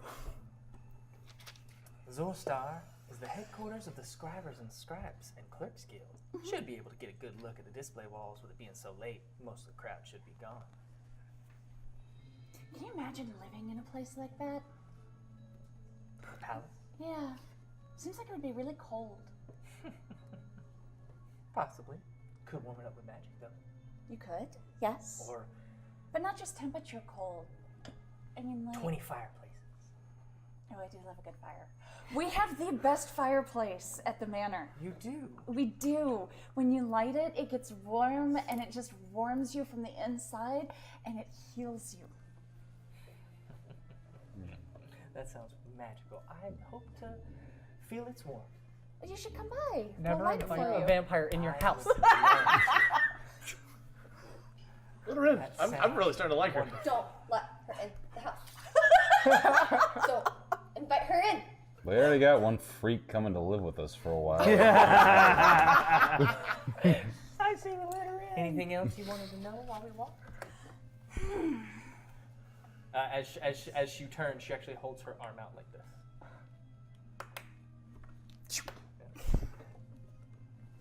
She places her hand on your... So, all right, so you grew up on the streets, and then you went to ships.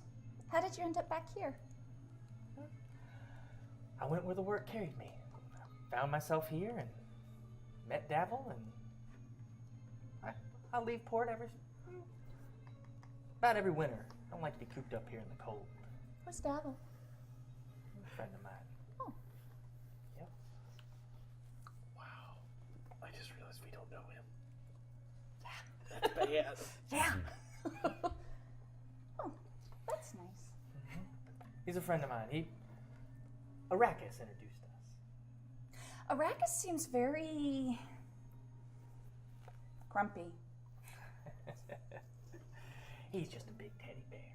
Is he? He is. It's like Vaas. He seems really grumpy, but he's really sweet under. Like I said, Really deep down. I know his type. Yeah. Arrakis is my first name. Oh, okay. Oh, that's cool. That's neat. And now you guys get to work together during your land time, too. Absolutely. Oh, Trust him with my life. that's wonderful. It's good to have people you can trust like that. Absolutely. I trust mine with yours as well. Really? Of course. Oh. I don't understand why everybody was so nervous about me coming out for dinner with you. I'm intimidated. It's because I don't act like a lady. I don't put up with no shit. That might be part of it, yeah. All right.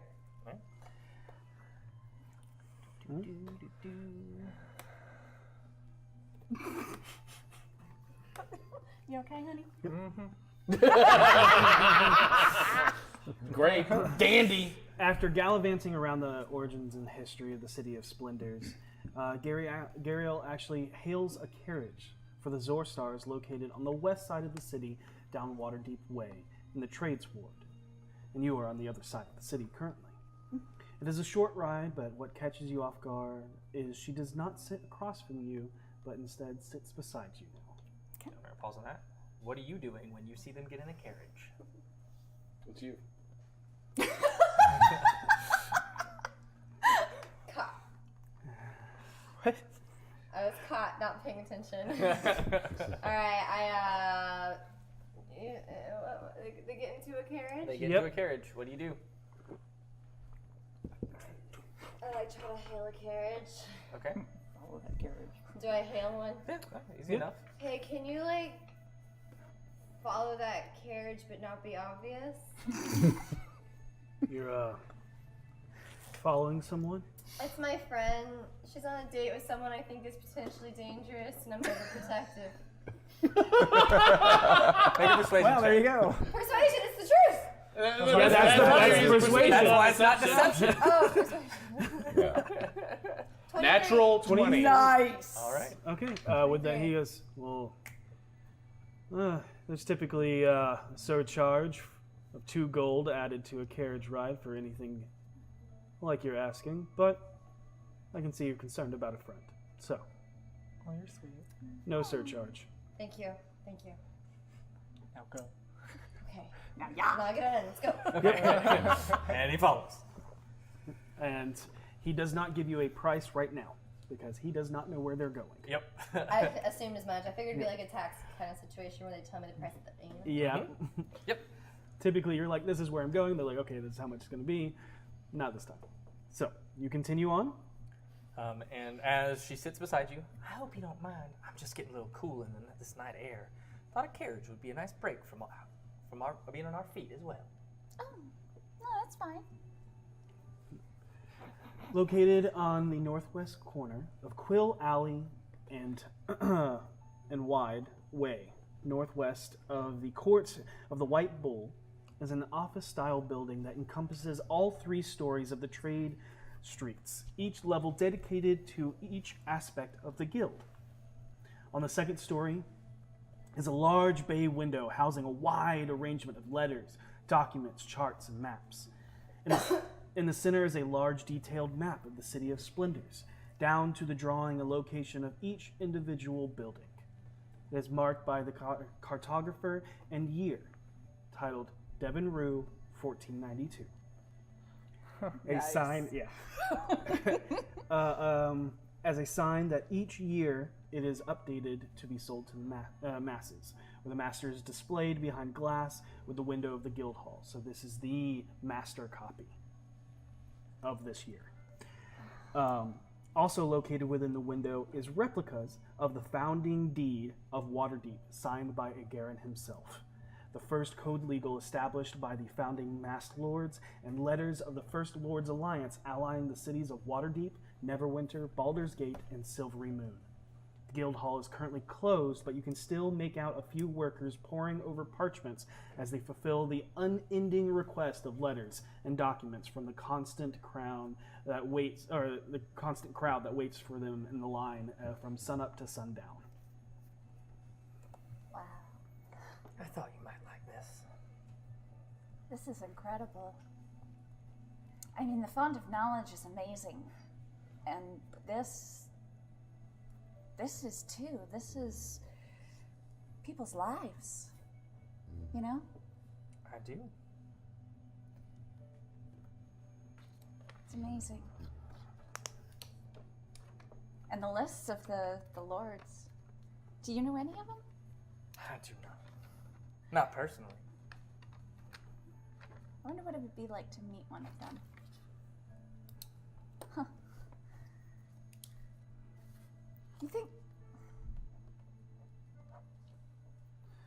So what do you plan to do with your life? I don't know. I used to. I don't anymore, though.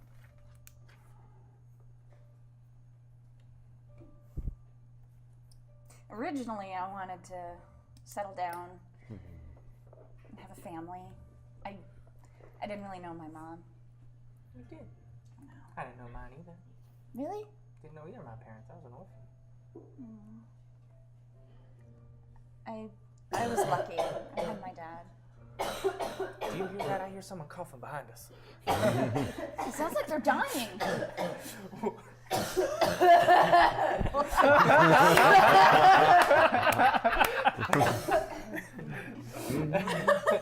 That grin, though.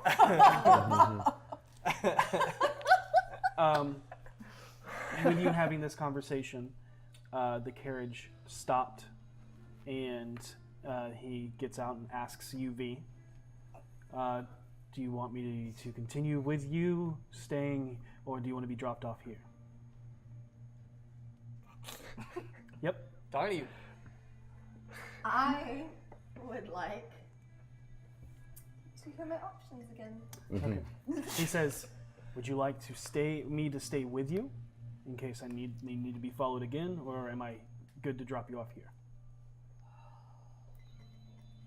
How much would it be to keep you? It depends on how far we go. You know what? Just for now, I think it's good to end here. Thank you. Okay. 2 silver. Appreciate it. Got it. 2 silver. Make a new stealth roll as you are now entering a new location. Amongst the trades ward, that still seems pretty busy here. The trades ward does not close at sundown. Certain places do, but the environment in the trades ward is one of the liveliest of the city. 10. 10? Noted. No.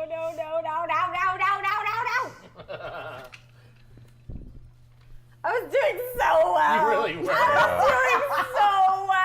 Doing nothing but following and learning literally nothing. But doing so well. But you had my back. Now that you're also in a new situation, you can roll perception again if you would like to try and listen, or disadvantage if you would like to try and read lips again. Ooh. Perception at regular, or if you're trying to read lips, it'd be disadvantage. I'll do regular to see if I can hear him. Okay. Yeah. 12. 12. Especially here in the trades ward where it is still kind of busy and there's still a lot of chatter. Hard. You can't quite make out whether you can see them, but you can't make out what they're saying. You make out where they are. You know this place, as you have had certain documents crafted here before, and it is at the Scribers Guild Hall, and they seem to be enamored at a window filled with parchment. All right. How much taller am I than everyone else on the street? Very. And what, crouch? I'm just gonna try to sorry, and You do like that like the walking down the hunch? stairs. yeah, I'm just hunching over. I'm debating if I should get on my knees and kind of do one of those. Trying to figure out. It probably hurt your knees. It would. So I'm trying to figure out the best way to go about this. So I just kind of do a squat walk. Okay. All right. To make myself shorter to try to not be noticed for being super tall in the street. All right. Noted. And I guess I'm gonna be kind of across the street, looking at them through the people walking by, being Okay. looking at parchment. Okay. So far, I think this date is really weird. You do know that the map that is here, people that are new to the city are told to come here so that they can get familiar with the street layouts and where things are located. So you think maybe they're lost? I don't know. It's like a mall map. Yeah. Okay. Pretty much. Yeah. All right. So after looking at that, she turns to you and goes, "It has been a wonderful night showing you the history of the city that I love. You can find anything you're looking for if you know where to look here. And it can be a good place to get into a small amount of trouble if you're so willing. No. only last thing to see is the most pretentious and luxurious tavern an inn Waterdeep has to offer. A place of true splendor. Care to join me? And she holds her arm out. Sure. Okay. A short walk through the trades ward, back to the north ward, to the edge of the castle ward brings you to a gorgeous white 4-story Grecian-style mansion with breathtaking emerald trim. The 3/4 square layout encompasses a large fountain out from depicting 3 iron-casted women bathing where one is holding a large green jug made of jade, causing the water to pour out and into the bathing pool. An elaborate mosaic walkway of smooth, rounded stones stacked together tightly on end create a pattern of deep, livid blue filigree and floral pattern that cuts through the mostly white path. Vibrant, verdant green, perfectly leveled grass edges the trail that leads to the establishment, lined in rose bushes. The small set of steps leads up to 2 massive Art Nouveau stained glass doors depicting a set of white cranes grazing in a pond of vibrant green forest. Standing at the entrance is a male and a female servant staff member dressed in the finest jade green silk 3-piece tailed butler suits. Evening, my ladies. How can the jade jug be of service? Names and titles, please. Gariel Greywind and Saesha Valispard, ladies of the night.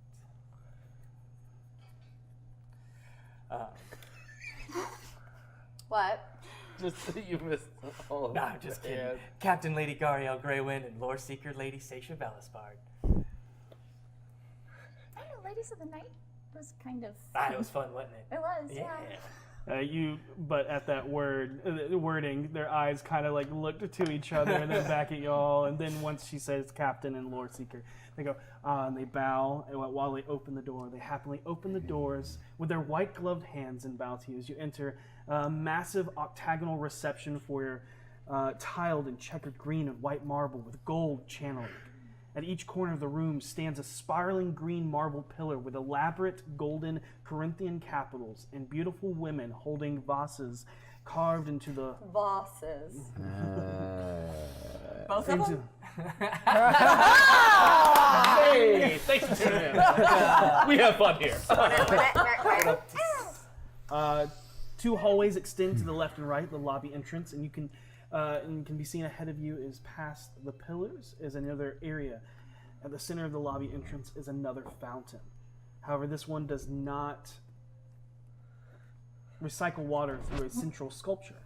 Instead, it rains water down in elaborate patterns from the multi-tiered gold and crystal chandelier that hangs from the recessed tray ceiling. It's all lavish, but not exceedingly gaudy or garish. A perfect harmony of wealth and taste.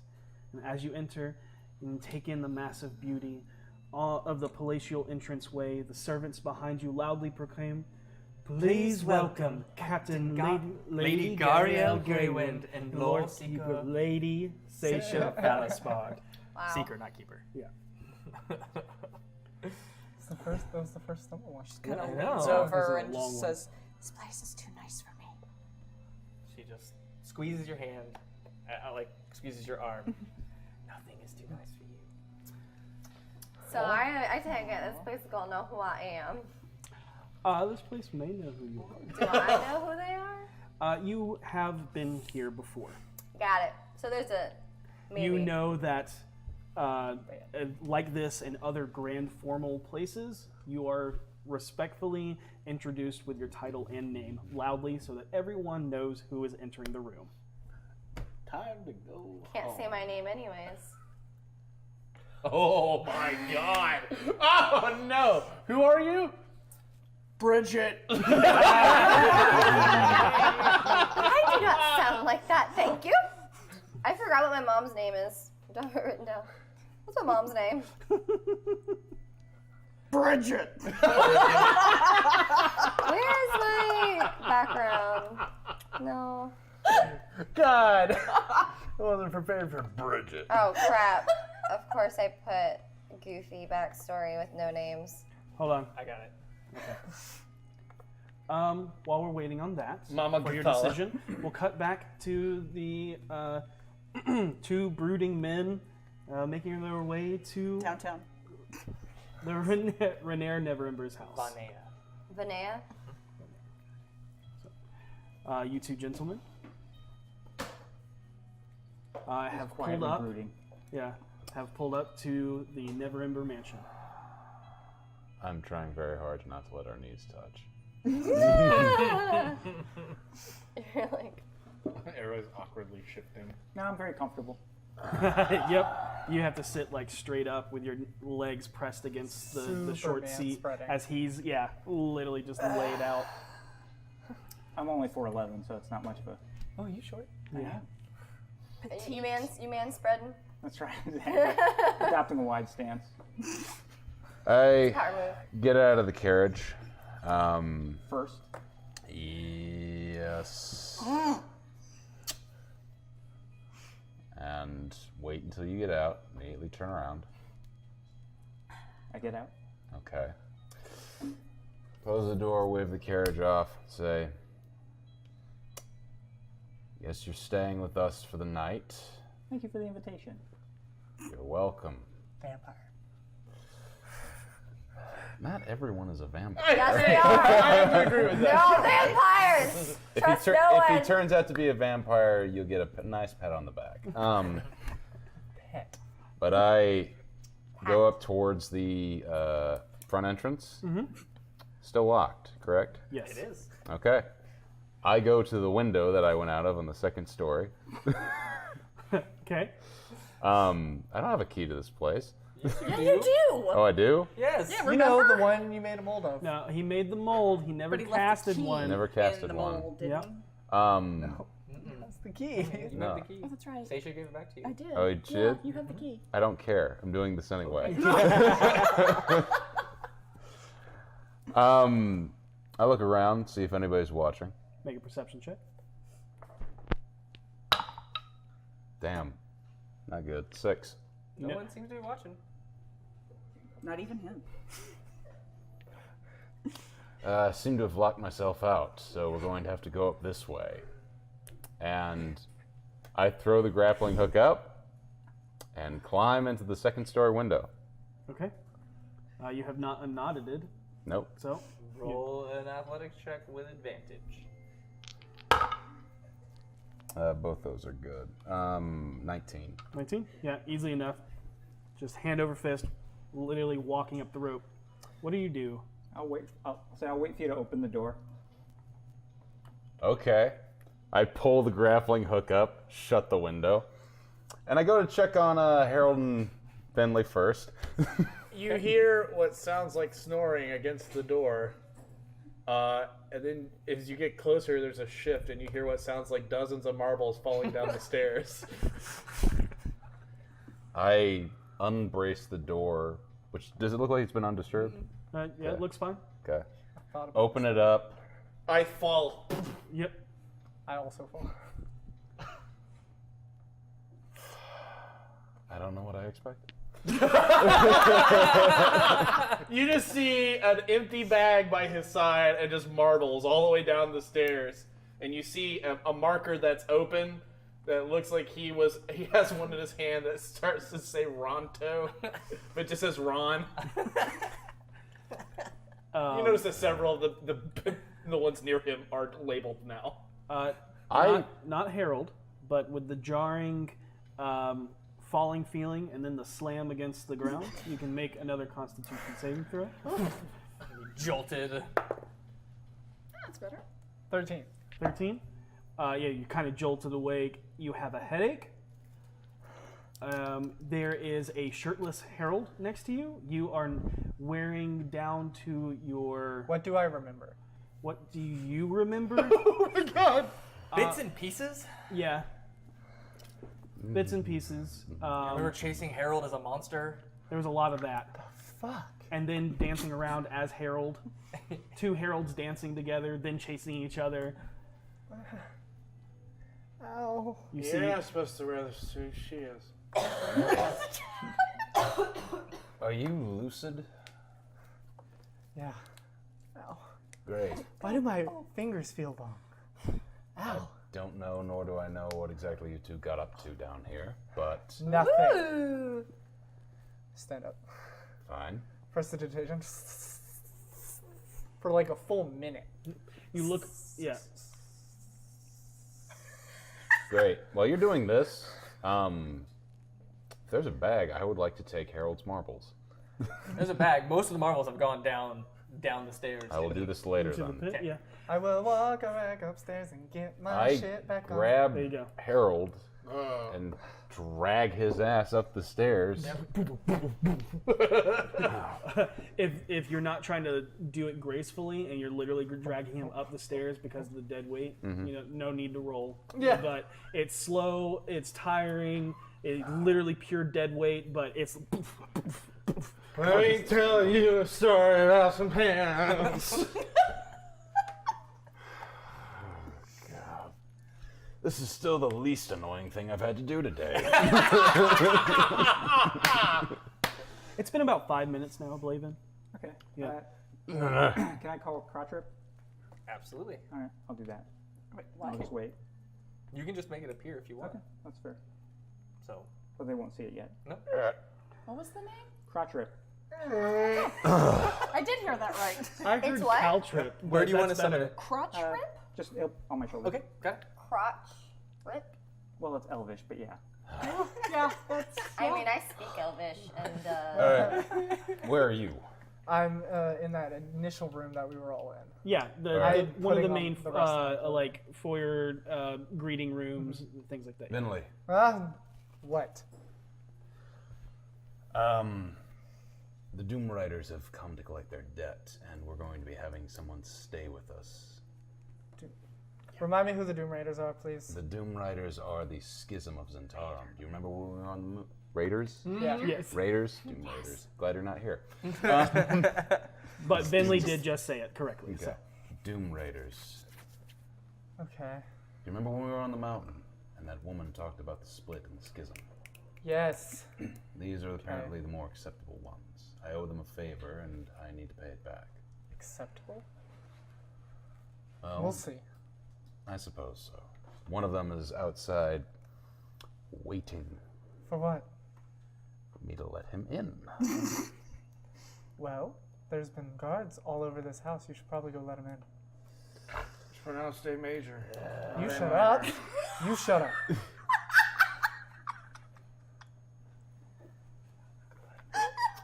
I come to the front door, unlock it, open it up. What do I see? What do you see? Oh, you see me, and I've got a hawk on my. What form are you in? I'll be in my natural form. Okay. So, yeah. About this, the Yeah. altar self is worn off by now. Yeah, It lasts yeah, an hour, right, so exactly, it's yeah. not much time in. So yeah. So I have a hawk with me. His name's Crotch Rip. Of course it is. May I come in now? Yes, please come inside. This is Venley, one of my companions. The other two are out. Nice to meet you. This is Harold. Raven. What type of elf does he look like? Hard to tell because a lot No of hair, No hair. tattoos, and short. Like not like barely 5 foot. I'll say in English. Nice to meet you too. This is Harold. He's important. it's important. Seems it. There's plenty of rooms for you to stay at. Try to pick one that's a little far away from the foyer. I need to let our employer know that you're going to be staying here. Fair enough. In the morning, we'll eat, gather ourselves, and get down to your boss's business. You're welcome to rest for the night here, though. On the floor. Wherever a room is open. Okay. the manor that you're in does not look very decorated or foppish in any way. The furniture that is here looks very minimal, although very nice furniture. It's just enough for like one person and like a couple of other people. So like they're squatters? Not squatters, but it's like only the necessities remain. Everything else looks to be just. So it looks like something he could afford? Definitely not. Okay. Yeah. No. Me? Yeah. Oh. Do I recognize that as not a normal hawk? Looks like It a looks normal like, hawk. looks like a It normal looks like a hawk. normal Yeah. hawk. Okay. Yeah, just. You a falconer, or. Where did you get that? He's just my companion. And with that, I'll retire. Thank you. See you in the morning. Uh-huh. Yep. We'll do that. Good night. I hate him so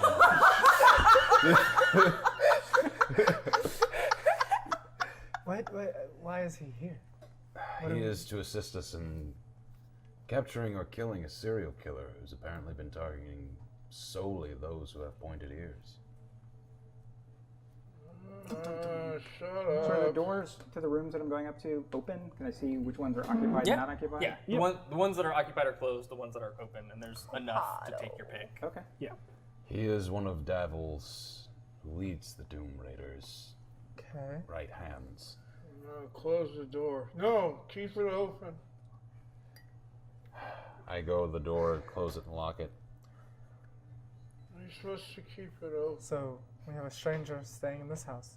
Yeah? We're hunting an elf slayer. Yes. Where's everyone else? Saesha, I think, is still on her date. I'm going to wait until she gets back before I go to sleep. And V, I'd assume, is with her. Hopefully.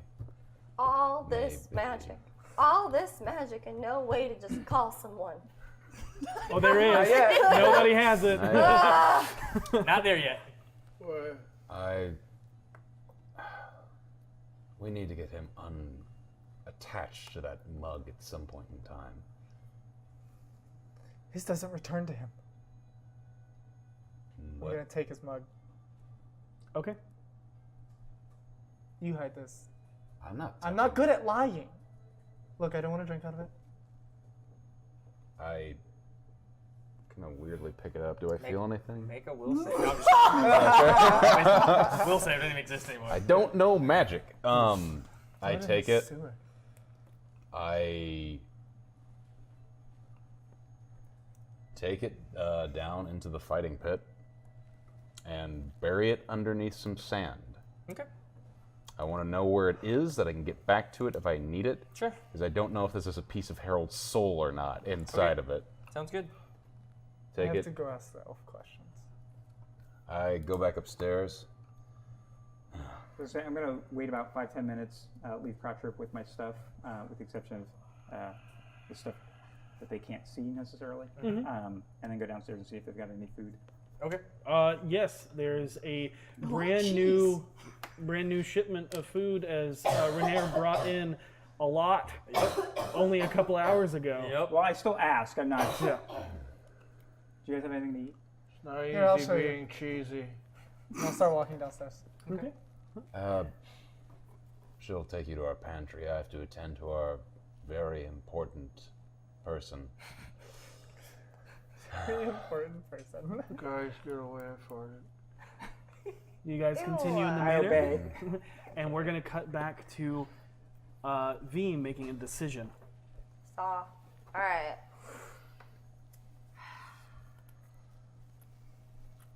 I'm thinking, what's the worst that could happen if they do spot me? She's the best. So I just like waltz up, and then I remember the stupid hand mirror I have, and I'm like, and I'm like, okay, I can work with this. So I dress in as tall as possible, and I have my cloak. I have it turned into one I know that my mom owns. Okay. I make it look like she likes to wear a gold cloak with some like light brown fur lining. That's what we're gonna go with. I think that sounds like mommy. Vinia. Go back. I just want to make sure I'm saying it right. Vania. Vania. So I'm gonna Vania. put another A in there to remind me how to pronounce things. Sorry about the cough drop in my mouth. I'm trying so hard not to cough. Vanea. Of course, it's another V name. So,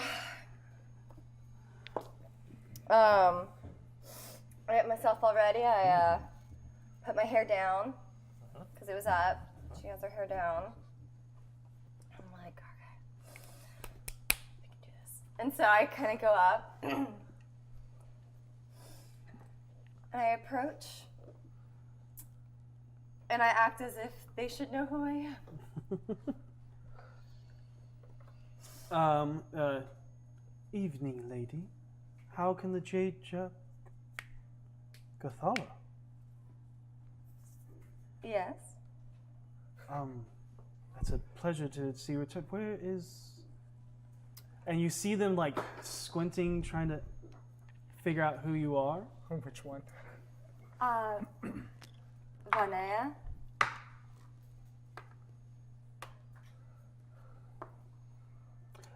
With that, roll deception. Got it. Yep. Where is my deception? Okay. What a journey that was. It's a painful journey, folks. Nice. Always. 9. 9? Vanya, where is your husband? Well, he was very busy tonight, and I just had to get out of the house. Okay, enjoy your stay.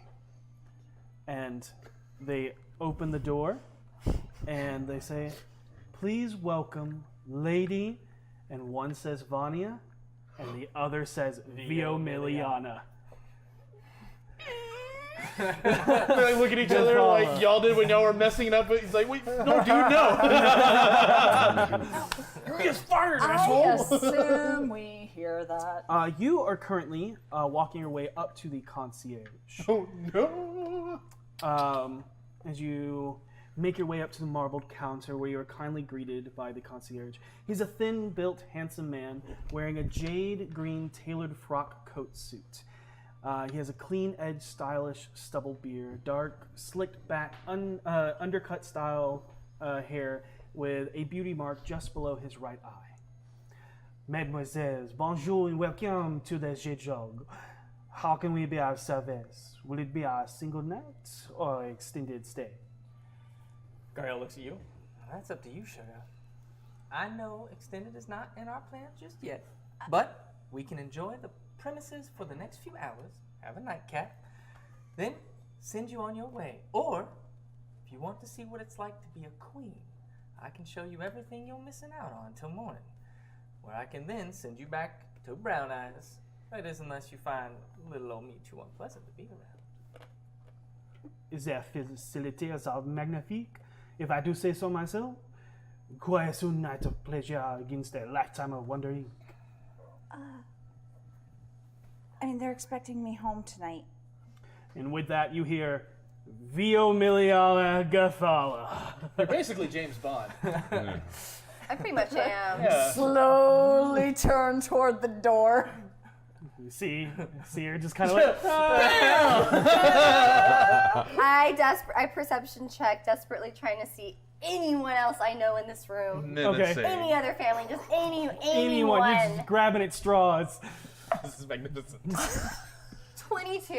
22. All right, that's what's up. Lo and behold, there is another family. However, it is a male who always seem to fancy you, but it is not one you like. You gotta put yourself in an awkward stitch. Don't worry, Katie Atkins has a lot of experience. Burn!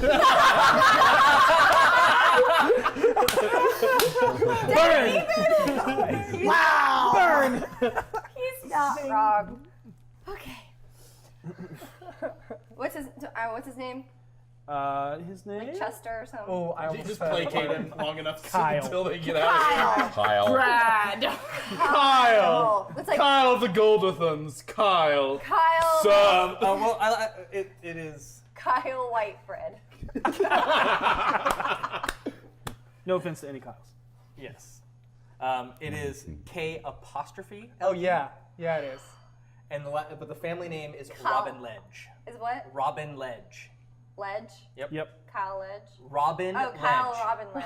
Yep. Kyle. You gotta go play on that Kyle Rob. I just completely like snub them. Don't even notice them, right? Yes. Mm-hmm. I approach Kyle and his family, and I go, "Oh, I'm currently waiting on a friend of mine. Is it okay if I join you? It's been so long, and I'd love to catch up." Mom, Dad, I gotta. No! And they're like, yeah. They look at each other like, yeah, okay, yeah, whatever. And then It's B&B all over again. Oh, I know. This is gonna be bad. Oh, I know. Hopefully he doesn't scream at me in anger. I know, right? That's all I'm thinking is like, how bad is this guy gonna he be? just kind of nods to them. It's like, what brings you here? You know, it's been a while since I'd been here, and I had just been, Are you here by yourself? Oh, for now, I'm waiting on my lady friend. Oh, well, maybe I can, keep you company while you wait. You are too kind. And I, put my, hands on his arm this, and I'm like, I hate every moment of this, but I have to do it. I have to sell it. And instead of the gentleman loose armed space in between the walk, he's pulls you in close and you're hip to hip as he walks. Or really, how tall is he? Hip to shoulder. He is probably about to your shoulder. Tall guy. Hip to his waist, I guess. His face is His face shelf is in the height. Right there. Yep. His face is right here. Yeah. Oh my god. Wow. Oh my god. And he's The happy day of Kyle Robin Ledge. You get a strong smell of cologne, as if it's Too trying strong? to hide something. Yeah. What cologne are you wearing? I haven't. All of them. It's Battle Axe. Is it Battle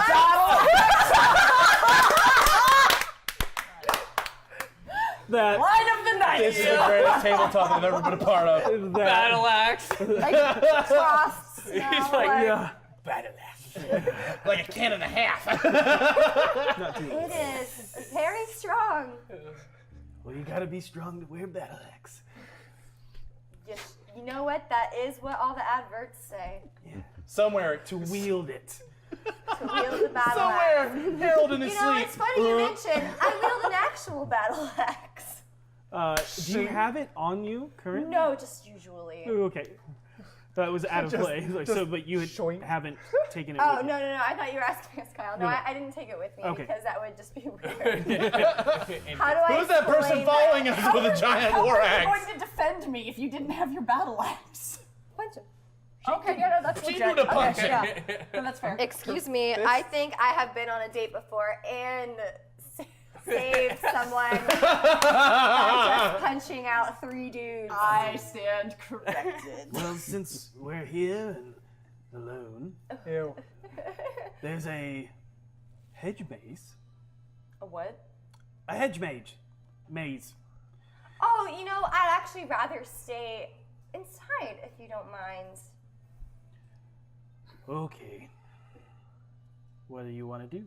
I kind of look around. Where do I see Saesha? They're still at the concierge, and he's Also, can you remind me what we can do at this place? What are my options? you can stay. It is an overnight or extended. It is a spa. It has anything that you could want in a relaxation type of situation where there's a large fee up front, but all of your food is accounted for. Anything you want, all of your drinks are accounted for. If you want to go somewhere into the city, It's a country club and/or resort. Got it. Uh-huh. Okay. Oh God. Oh, got it. Yep. All right, I know how this works. Okay. Who's that guy? Why are you looking at me? Well, why don't we go up? I don't know why I got Southern accent all of a sudden. When you actually, Wait, she's why don't we just go as up? intrigued as you are, like, popcorn?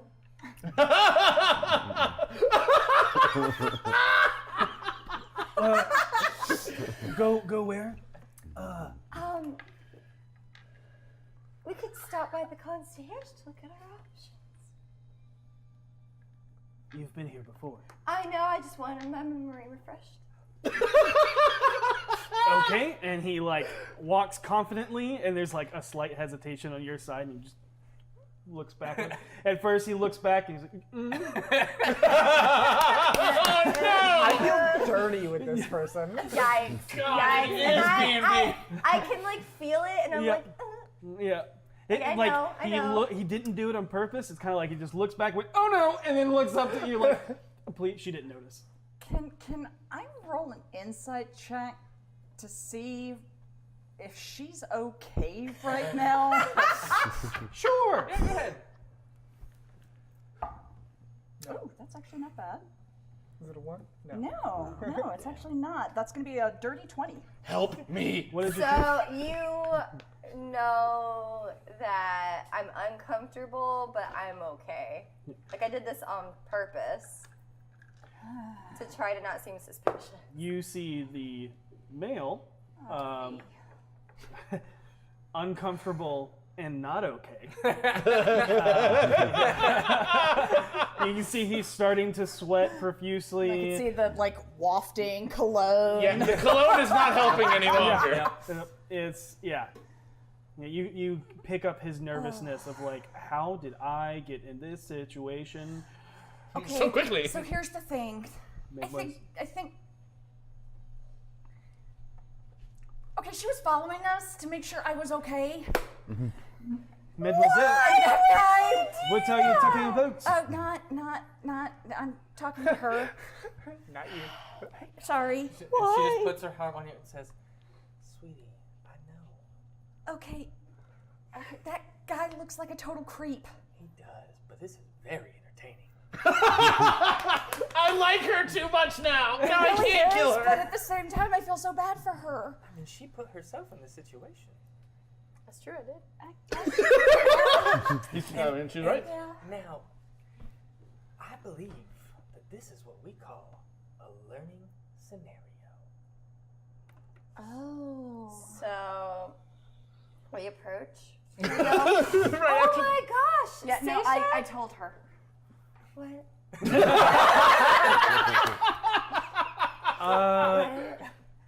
You know each other? Yes. This is my good friend. Throws him This across. is Is this who you're waiting for? yes. This is exactly who I'm Oh. waiting for. And you feel like you instantly pick up on I his just defeat. didn't see her when I walked in. It turns out. Well, it was good seeing you. I Yeah, guess. it was great catching up. Tell your parents I say hello. He's My already walking parents away. say, okay, bye. Why? I know it's battle axe. Yeah, no. Because I wanted- Why? Because you looked so horrendously uncomfortable and she saw you anyways. Yeah, You weren't obviously. subtle. Obviously, I Mesdemoiselles, wasn't trying to be subtle at this Oh, point. yes, sorry. this I is an wasn't- establishment. We want to keep it very nice and quiet. I'm sorry. I wasn't exactly trying to be subtle, knowing it is literally impossible for me to be subtle in this establishment. They literally yell your name at the door. Okay. Well, Not Baroness. Would you not- he was taking care of Harold and Venley. They got into their cups. Sure he was. I mean,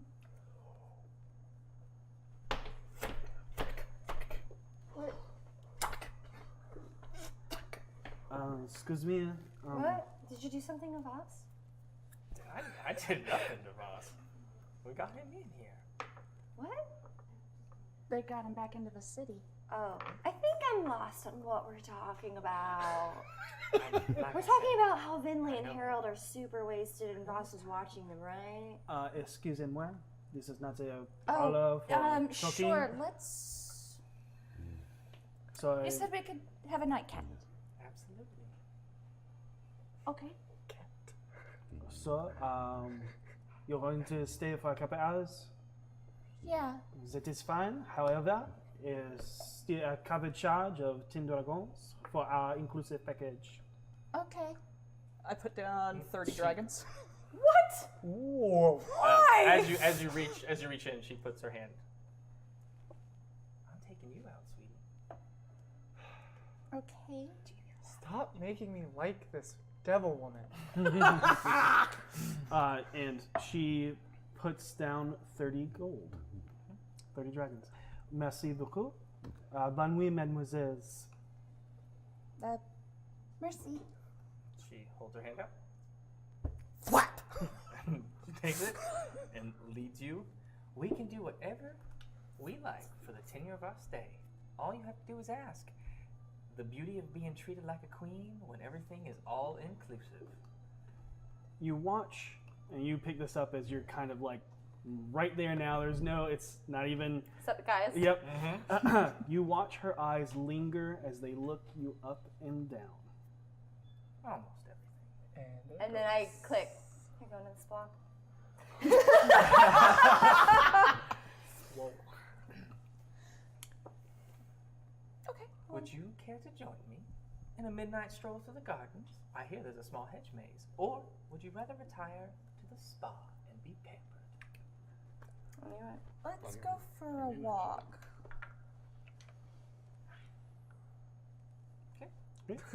As you make your way through, do you follow? Awkward goodbye. I mean, I didn't pay the.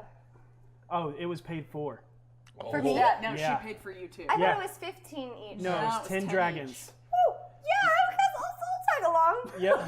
Basically. Also, That- V's that- like, it's been a while since I've been here anyways, and she paid 10 dragons, I might as well stay. Maybe Yep. get a drink It's for a 5. big wheel. Well, The big wheel on basically, front. Gariel saw you, knew that what was going on, and was just, yeah, you're going to be here anyways. Alright, let's hang out. Gariel, where was Vaas tonight? Oh, I don't know. Okay, the way you said that made it sound like you did. I've never known him to not be at your hip, darling. Oh no, he goes off and does stupid stuff by himself all the time. It's true. You guys. But in this situation, I didn't expect. Saw. Saw, dude. But No. Hedge mage. A hedge maze, huh? maze, not a mage. No, yeah. Sorry. Those are also fun. They're never fun for me because I'm so tall I can just see the end of it. Just one person's head Oh my over the God. hedge, Well- looking unimpressed the whole You time. continue out to double doors that open up into a grand garden. It's divided by a stone path walkway that's covered in a trellis canopy covered in wild grapes. Can I ask, are there any standing attendees to ask for a drink since it is all inclusive? Almost at every door path. Yes, can I get a... I forgot the drinks in this universe. I know there's ale and then a pixie piss. You know the two You things. get a most nice important. drink. You get whatever you want. Literally, Whatever you I can, want. you make it up, and that is whatever V's favorite drink is. It can be delivered to you. I would like a dragantini. Okay, done. I imagine that exists in this Yeah, it room. definitely exists now. And I also like to imagine that when you get it, you know, instead of like where an olive would be in a martini, it's like a little like dragon that like runs around the room and goes and like It is deep dives. It is the shaved peel of an orange that has been sculpted and feathered with scales, and with a little bit of prestidigitation magic, it actually does. Yeah, it goes like. Okay, that's amazing. Yep. I'm coming here. Dragantini. It's about 5 minutes before you get it, but it is delivered to you. Do they have to wander the hedge maze? They get it to you before you enter. Oh, okay. But the garden, beyond the covered canopy of wild grapes, and just beyond the prismatic colored garden of flowers, is a small maze constructed by 8-foot-tall hedges and statuesque creatures constructed from the plants. Its size and simple construction makes it simple enough to navigate, but challenging enough to get lost in the rapture of the simple pleasures. You guys can continue your night here. Thank you for this. I understand why you had someone looking out for you, but I gave you my word. No. Everybody else was concerned, so. Understandable. I hope that I showed you a little bit of Waterdeep you've never seen before. Look, it's not that we it's not that we thought, she couldn't handle herself. We totally think that. It's just we like to look out for our friends, and maybe if she happened to have needed backup because we don't necessarily know the nature of the situation, that's the only reason why I'm here. It's fine. Classic definition of a third wheel right there. I go back to drinking my dragon teeny. Flicks the dragon away. I like the orange peel. Orange peel tastes gross.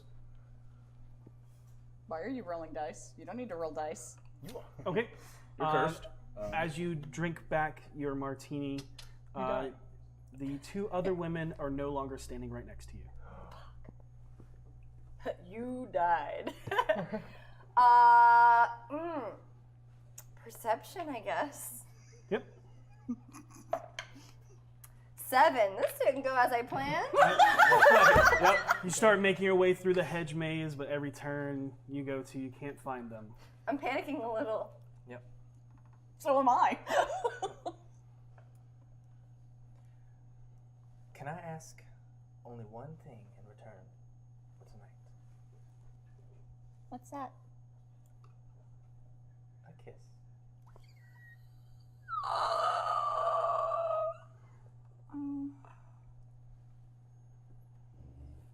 Can I at least get a hug? Where's my hug? Where's High five? Where's my hug at? Happy salmon. Happy salmon.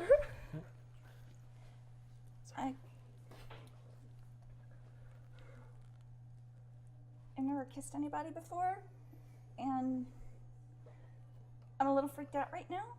Why? Because It's just a kiss. It's not 12 babies. Awkward A pose. How did you get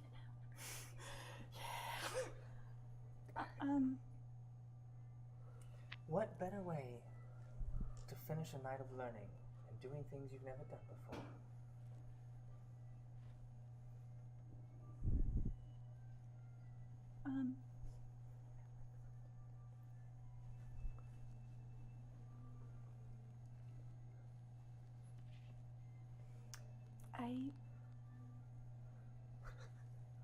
I'm not ready for that yet. I mean, this has been the nicest night I've ever had. But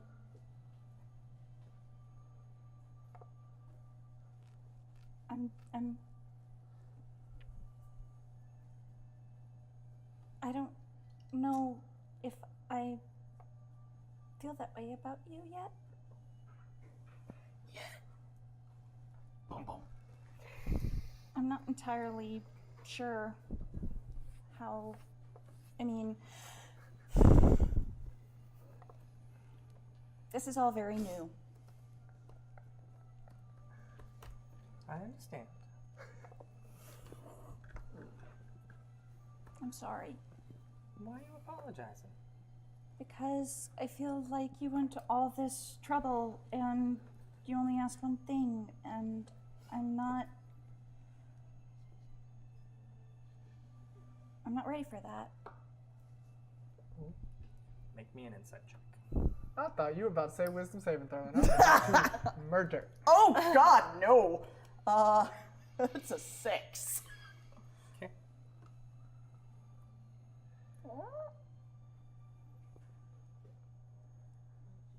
I'm scared.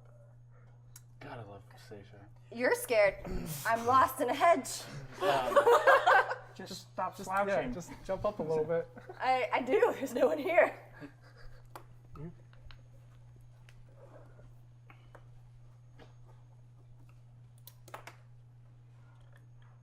Yeah.